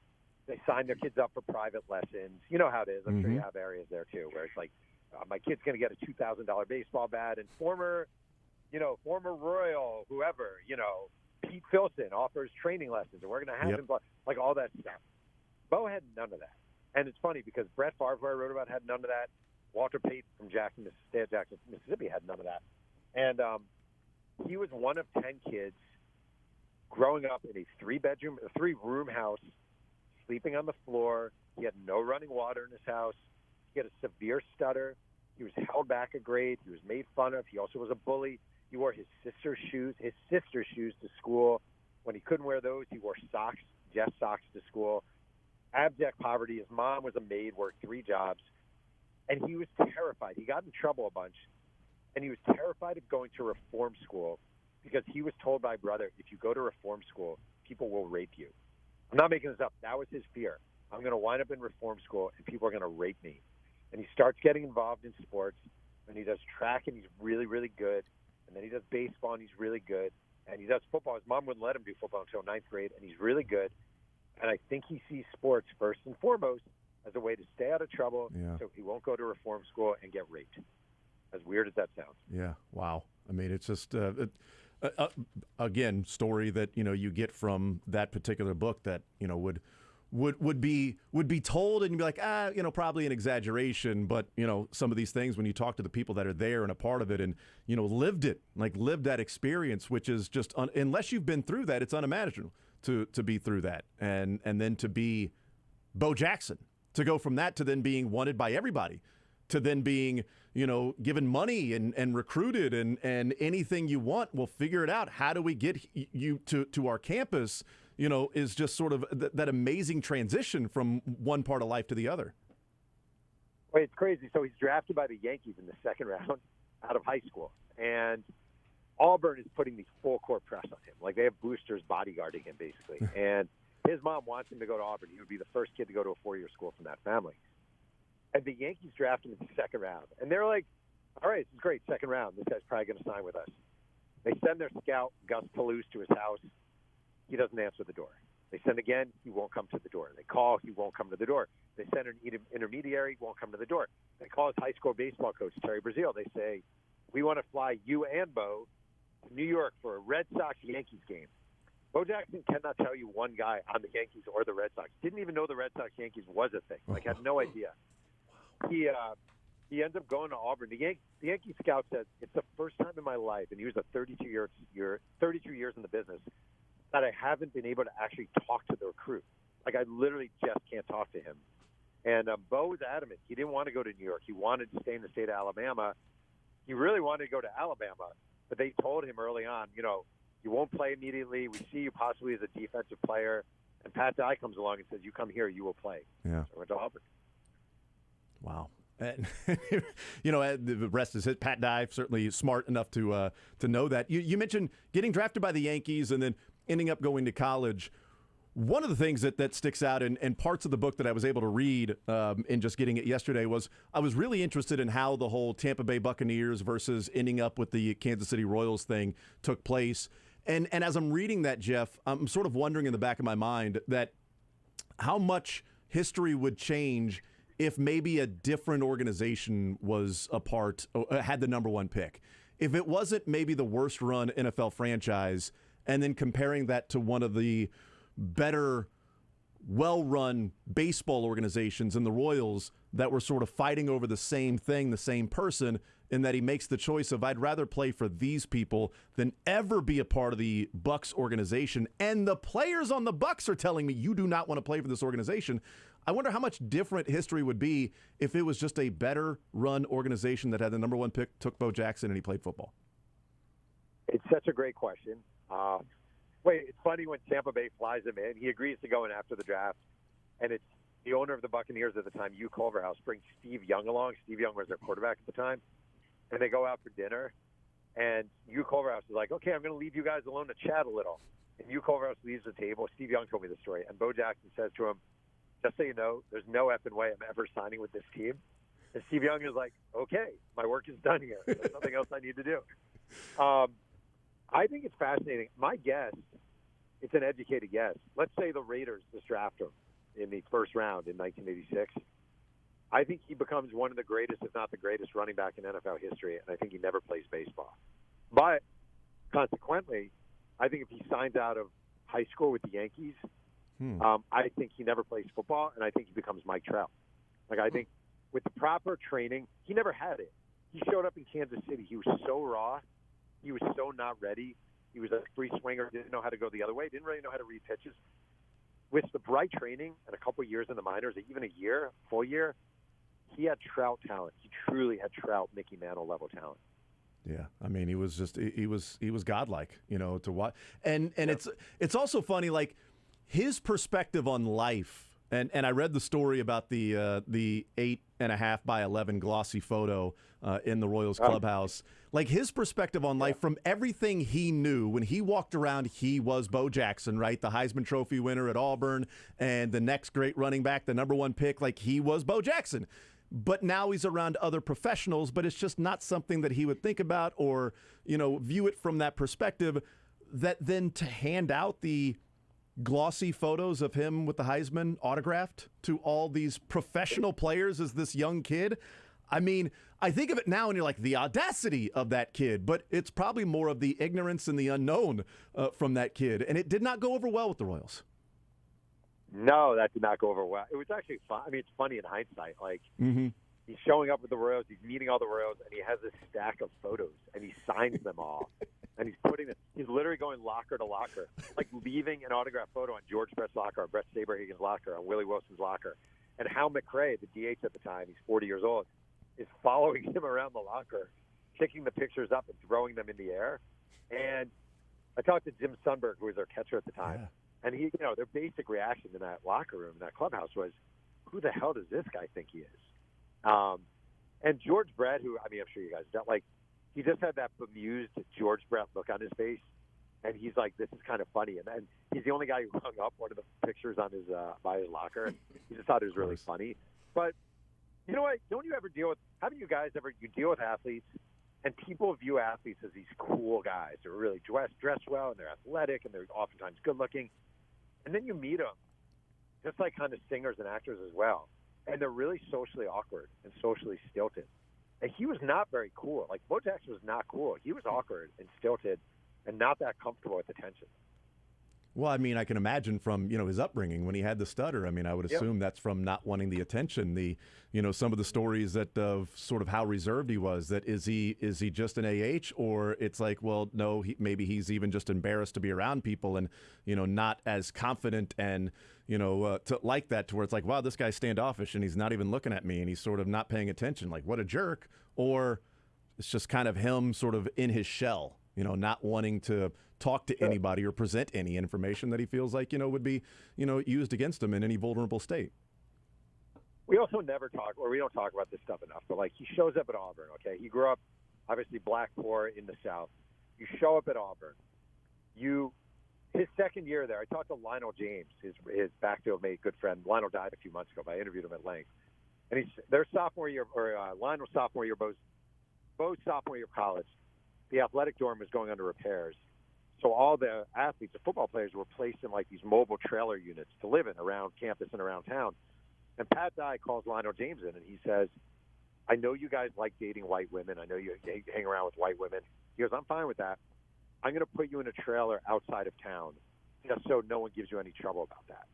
And I just always think, like, you're these guys. You are cheered every day. You're hailed as heroes. But heaven forbid you date a white woman on this 98% white campus, that they actually have to hide you outside of campus. It's a weird juxtaposition. I think too often we're like, oh, he's a jerk, he's great, and we don't look at the backgrounds, and we don't look what they went through. And I just think if you look at Bo Jackson's life, a lot of difficult situations that he overcame. Yeah, probably just naturally, immediately skeptical of really everybody, around him. His dad lived across town and didn't never want to see him. Like that would really, that would do a lot of damage to a kid. Even a lot of issues as to trusting anybody or feeling like you'd ever be wanted.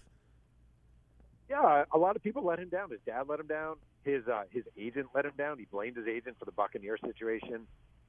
He had coaches let him down. Just across the board, people he was not a guy who trusted people in the media, in sport. Neither the Royals nor the Raiders had his home phone number. So they didn't even know when he was reporting. They would get word to him. There was an interview with Art Shell when he was a coach of Raiders. It's like, so Art, is Bo coming Wednesday? And he's like, I think he might be coming Wednesday. It could be Tuesday. I don't really know. He would not give his phone number to people. Why do you think it was the Royals that he wanted to sign with, that ultimately that's where he decided to play baseball? So he met with the Royals beforehand. He flew into a couple of teams. He met with the Blue Jays, met with the Angels, met with the Royals. Really liked Art Stewart. Everyone likes Art Stewart. Yeah, no kidding. Really liked George Brett. Kansas City is the kind of place. I love Kansas City. Not that I'm not kissing. I love Kansas City. And I think Kansas City is a really comfortable place for athletes from small to medium type places like Birmingham. It's not New York. It's not Chicago. It's not L.A. It's manageable. It has a family feel to it. The Royals had a family feel to it. A lot of the players had been with the organization for a long time. The Frank White, Willie Wilson, Brett, Hal McRae. I think he really connected. His interest in New York was zero. His interest in going to L.A. really was zero as a baseball player. But Kansas City felt really good to him. Then he hated the Royals at the end. But until then, he liked them. Why did that end up happening? I'll eventually read it. But why did that end up? Why did the relationship sour like that? So the Royals hated that he was playing football, hated, and with good reason. They put a lot of money into Bo Jackson. He obviously needed work. They actually sent him to instructional league after his rookie year, and he left after a week and a half because he hated the coaching and he wanted to be home. And he's just like, they were like, where are you going? You can't leave. And he's like, I can leave. You guys said this was voluntary. So he left. And when he signed to play football, they were pissed. You're going to get hurt, man. What are you doing? You need to develop. And he was very stubborn about it. So he goes, he plays 91 playoff game, Kevin Walker, the Mangos, hip, whole thing. Mm-hmm. He doesn't let the Royals know the full extent of his injury. He signs a $2 million non-guaranteed. It doesn't kick in until after spring training. He shows up on crutches. Herc Robinson, the new GM at the time of the Royals, releases him when he's in Alabama. Doesn't do it to his face, which definitely was not right, but releases him. And Bo Jackson is furious, and he feels like they've been disloyal. And I agree with Bo Jackson on 98% of his life decisions and takes. I thought that was ridiculous. They told you not to play football. You played football. You got hurt. What are you supposed to do? But he was deeply, deeply wounded by them releasing him. Saw that it was really a business. Never felt any loyalty again. I think now he's good. He's a spring instructor with the Royals. But for years, he had nothing good to say about the Kansas City Royals. He feels like somebody that you're either all in or you're all out. Like you are a part of his circle, or if you break that in any way, I don't ever want to see or talk to you again. I would say that is accurate. He did not suffer fools. He did not trust. If he did trust you, I mean, there are stories. He had an agent for years, a woman, Susan McKee, who he met at Auburn, and she left him to work for Adidas eventually after like 20-something years. And that relationship seems wounded. And he's just that guy. You're either with me, and if you're not with me, you're kind of, I would say dead to me, but you're just not a part of my sphere anymore. Jeff Pearlman is our guest, New York Times bestselling author. He's got The Last Folk Hero out, The Life and Myth of Bo Jackson. One of the parts of Bo Jackson that a certain generation has, talked about, and it's more than just, legend or myth. Like you actually can experience it, and that is the Tecmo Bowl, hysteria that took place with Bo Jackson. What is his sort of view on that, and how that whole thing came about? That somehow in Tecmo Bowl he became a cheat code. It's so funny because going into this book, I swear to God, the number one question I got from people was, "Are you going to write about Tecmo? Are you going to write about Tecmo?" And I'm like, "Have you ever seen him climb the wall?" Yeah, you're right. Yeah. Tecmo. Sorry, tell me about Tecmo. So it's funny. He's never played. He has never played Tecmo. He has the games wrapped at home. They said he's going to give to his grandkids. Basically, it's funny because the first game was Tecmo Bowl. The game where he became famous in that world is Super Tecmo Bowl. It was made in Japan. The guys who made the game they would only get NFL games on videotape sent to them in Japan. This is prehistoric times. And they saw this large man in number 34, silver and black, and were just blown away by him. So in the game, Bo Jackson's speed, they did the rating on a high of 75 for speed. Bo Jackson is given a 75. The next fastest player is Jerry Rice at a 67. So you can't catch Bo Jackson. Like you literally can't catch him once he's even one block away from you. So there's a YouTube clip that's been viewed more than 5 million times of a 5-minute Bo Jackson Tecmo Bowl run where he just turns up and down and around the field. It's one of the best things ever. He's the most unstoppable video game sports force ever. It was preposterous, but it's also joyful. Jeff Pearlman is our guest. A couple of quick ones about non Bo Jackson. I loved the HBO Showtime was just awesome. What's that been like to see a book come to life on not necessarily the big screen but the small screen, and see that and have the reception that it's had? I thought, I love it and I can't wait for more. But what's that been like, your work in a book now turning into like a screenplay and seeing that take place in real form with actors? I would say take your wildest fantasy of your career, multiply it by 1,000, then make it unattainable. And that would probably be what this has been like. Like, it's preposterous. Number one, they pay you every episode. Every episode, I get a check for a TV show that I wrote a book about. Number two, myself, my family, we all got to be in the first episode. Number three, it's like, one time I said to my wife very early on, I said, okay, they just cast someone. Here's my hint. One of the greatest living actresses of all time. She said Meryl Streep. I said no. She said Sally Field. I said yes. I was like, Sally Field is in a TV show. And I was walking across the lot one day because I've gone up a bunch of times, and I see Sally Field walking across the lot. And I go, Sally Field. And she said yes. And I said, I'm Jeff Pearlman. I wrote the book this is based on. And she said, it's lovely to meet you. And I thought, that's one of the coolest little nugget life moments of my life. And the whole thing has been dreamy. I took my kids to a premiere party in Hollywood with a bunch of celebrities and me and my kids, and we're smoking cigars with Michael Chiklis, who plays Red Auerbach. Yeah. And we don't even smoke cigars. My son was 15 years old smoking a cigar. I just thought it was the coolest moment. It was magical. The whole thing is a joke. Honest to God, I swear to God, it is a joke. It is. I don't deserve it. I wrote a book that people liked, but I didn't do anything else. There are a million great books written. It's just a preposterous fantasy. And honestly, during the pandemic, the post-pandemic, political times, everything you want to say, it was a blessing for me and my family times 1,000. Did you buy anything really silly with one of those HBO checks? I recently, this doesn't count, but I did get a good check recently from HBO. This is going to be so lame. I went to the NBA store where shorts are so preposterously overpriced. Yes. And I bought my son and I vintage NBA shorts. So that's my wild. There's no I'll tell you what I bought. My daughter's college tuition. That's exactly right. Yes. You bought her education is what you ended up buying her. Jeff Pearlman is our guest. Last one, it popped up in my mind. You had mentioned the different books and you wrote about Brett Favre. Spending time. What's your reaction to what we're seeing now with what he's done and a part of, and the evidence that's there with the text messages? Like, what do you think of when you see that and someone who authored a book about his life?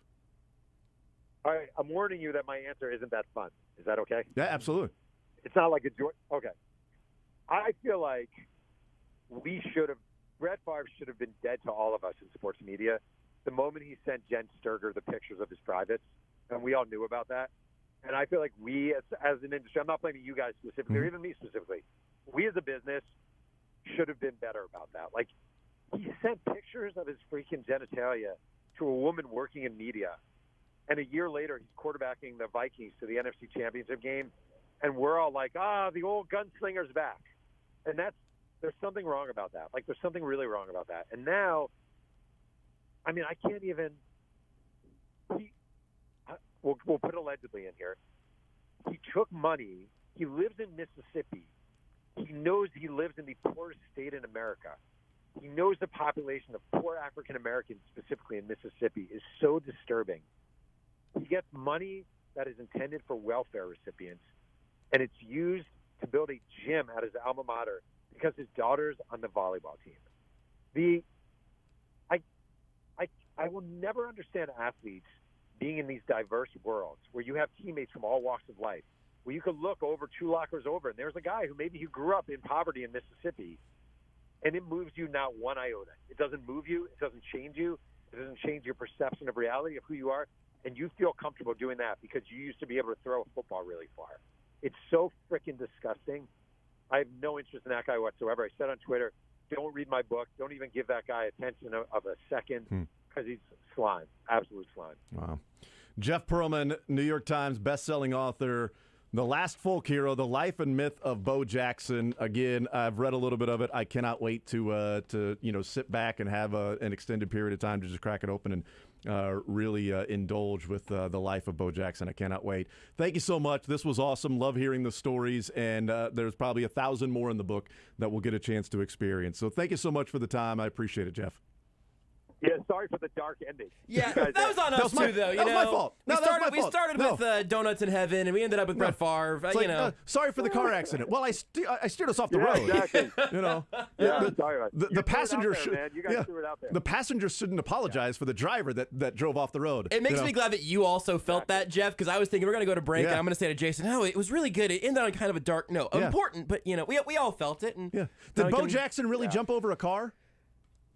Yeah, he did. There you go. All right. Did I mention Bo Jackson jumped over a car? And we're back. Hey, also right now, NBA.com, 65% off site-wide. I'm looking at the shorts right now, Jeff. You could get a few for a good deal. And when you can get a dog, when you get Tupac and you can get Abe Lincoln on a shirt eating donuts in heaven, then you know what? It's all good in the hood. Fashion expert Jeff Pearlman with us. Jeff, you're the man. Really appreciate the time, sir. All right, thank you for having me. I appreciate it. Absolutely. There's Jeff Pearlman again. The Last Folk Hero, The Life and Myth of Bo Jackson. It is out on shelves and Amazon and wherever it is that you get your books. New York Times bestselling author. And as he said, do not read the Brett Favre one. Yeah, just skip it. That's my fault. Bleep that guy. Yeah, I'm going to go ahead and, you know what I'm going to do?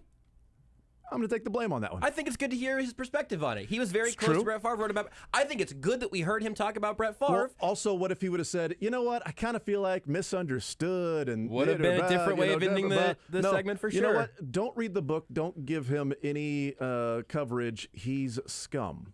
Okay. Like slime was slime. Slime to quote him directly.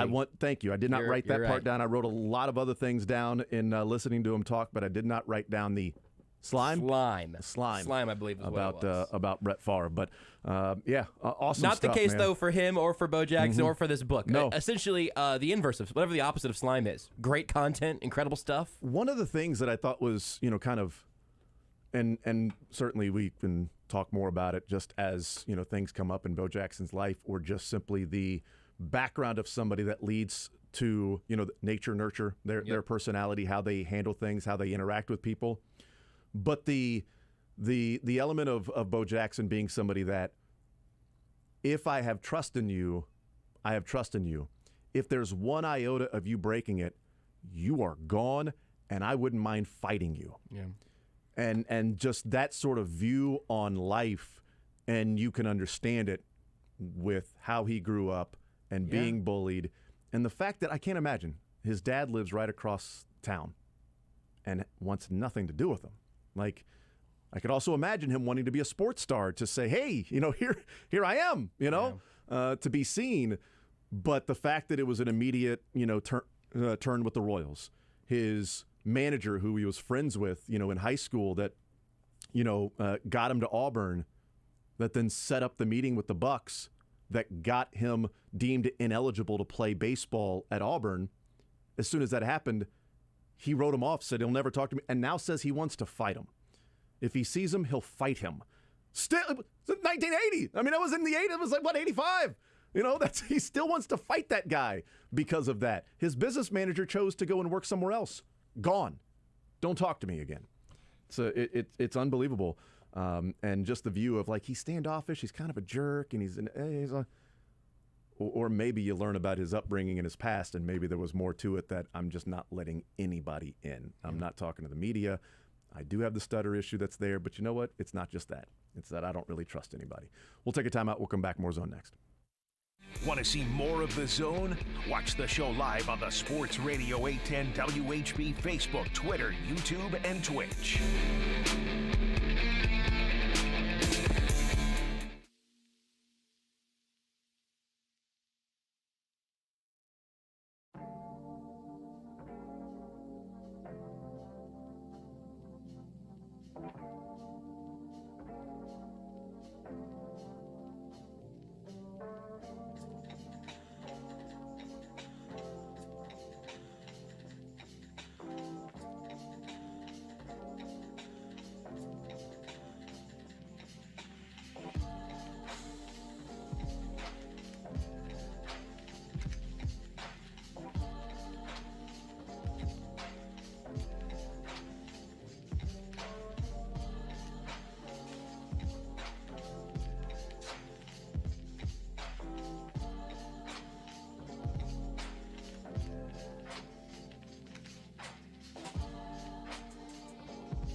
The Zone with Jason Anderson. Cynthia, are you okay with Beards playing the returner with the amazing English? I was curious about that as Cynthia Frelund is our guest, NFL Network's analytics expert.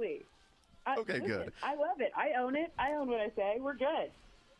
Good, because we make fun of ourselves all the time, and we play things back all the time of when we mess up, as I just said, when we mess up talking.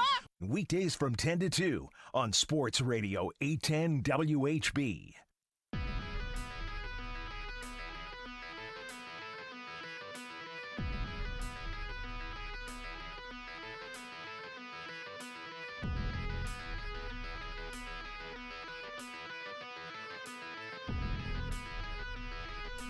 All right, we'll talk with Mick Shaffer coming up at 1 o'clock. We got Shot Clock Reviews in the 1 o'clock hour with Mick Shaffer.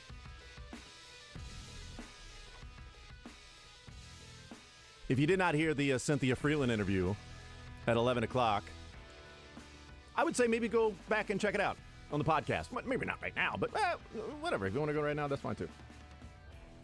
Maybe go give it a listen. A lot of booty conversation in that. I'll just let you figure it out on your own, what we're talking about. 913-912-4810 is the text line to be a part of the show, part of the conversation. 913-912-4810 is the text line. Text says, cool, get more Jeff Pearlman, Bo Jackson content. He was on Good Morning Football yesterday.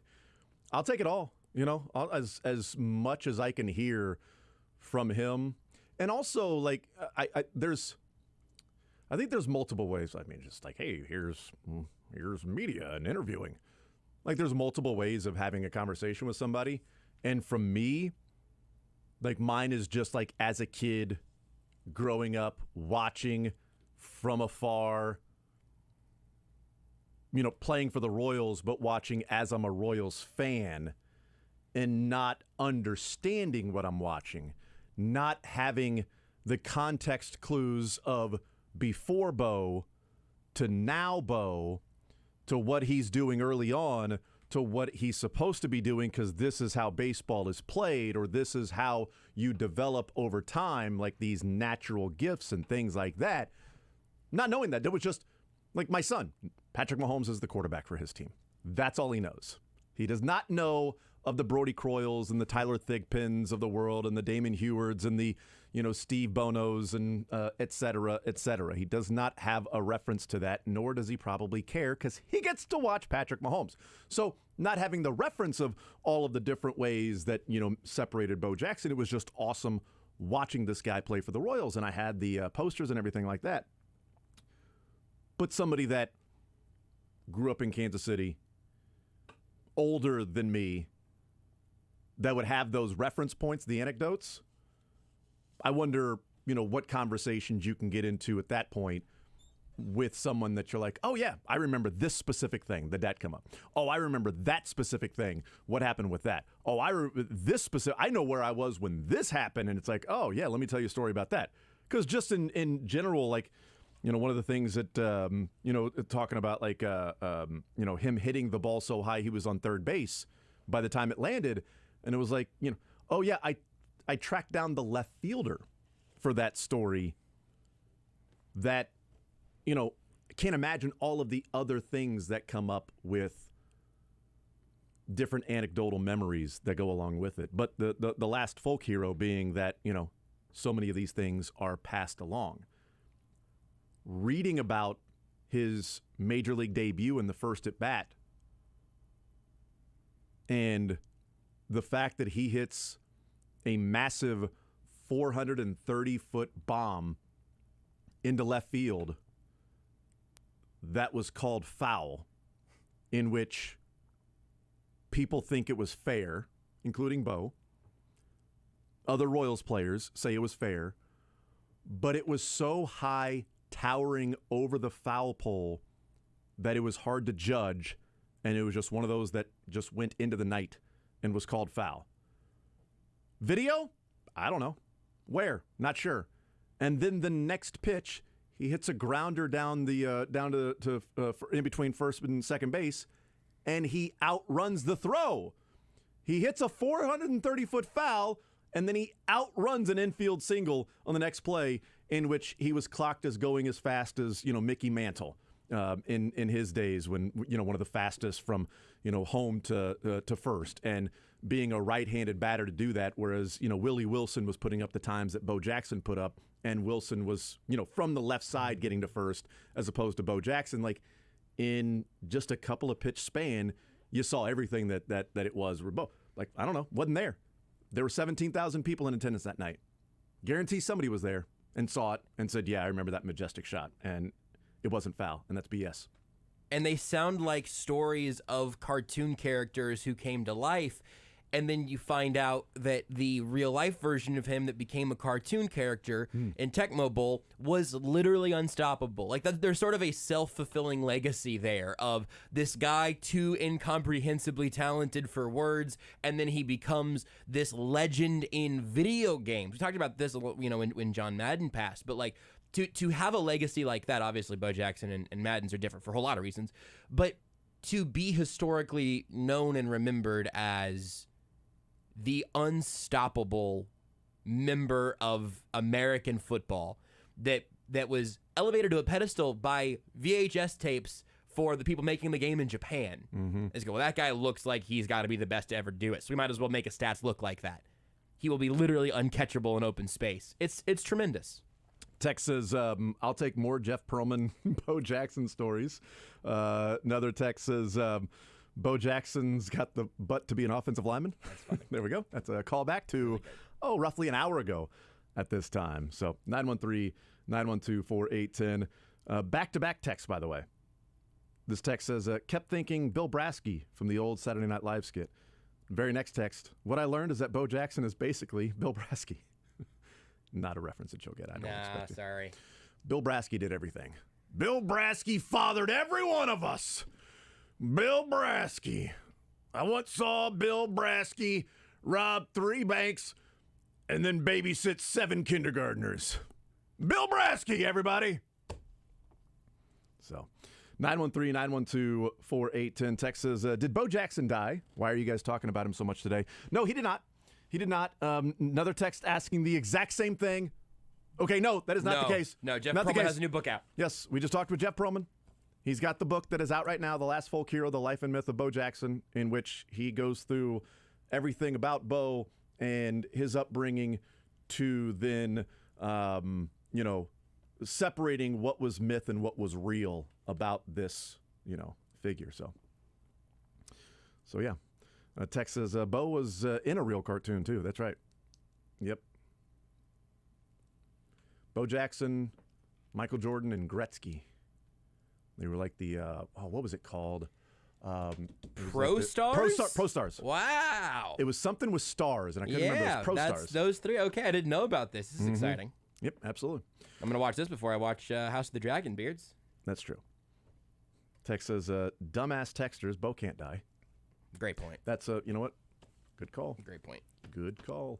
All right, we'll take a timeout. We'll come back, wrap up the hour next.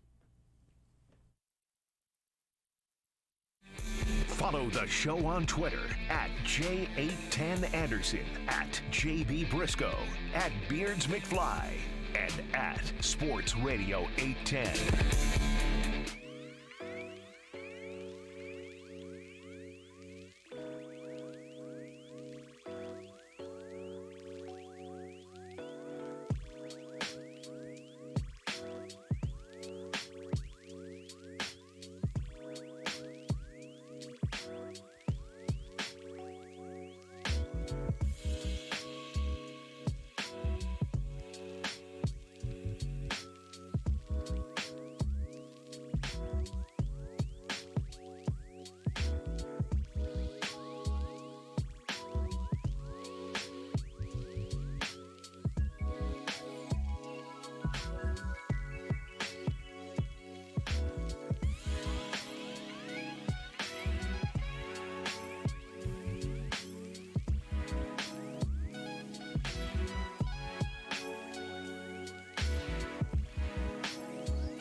You're in the zone. And there are guys you feel like are going to be. Are there guys with Jason Anderson? Boy, that's an unfortunate slip up. On Sports Radio 810 WHB.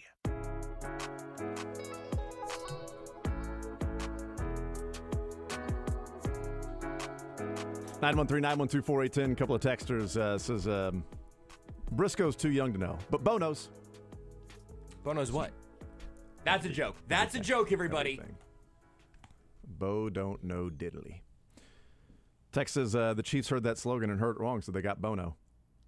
Oh, really wow. Like that text. I'm really excited to dip into Pro Stars here. Text says, Brasky once had a 4-day heart attack. A day for each chamber. To Brasky! Only one season of this, huh? 13 episodes? Of Pro Stars? Yeah. Wow, I didn't know that. 13 total episodes. Huh.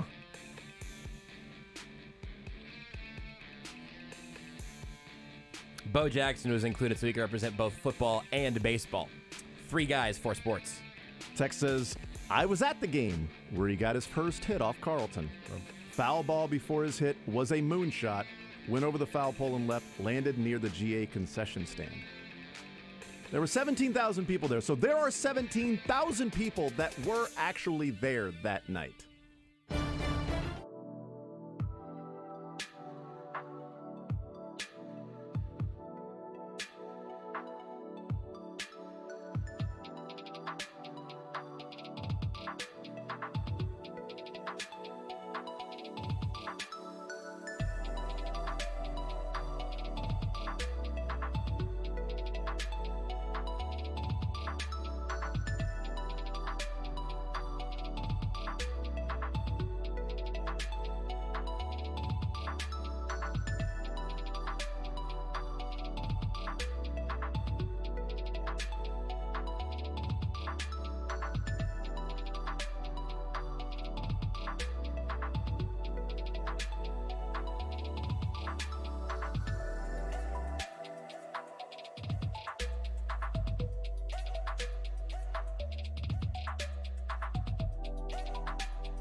The Zone with Jason Anderson. I've tried a lot of different things to get these. There's a couple squirrels that keep wanting to eat the tomatoes and my apples. Oh, I got it. Don't plant tomatoes. Weekdays from 10 to 2 on Sports Radio 810 WHB.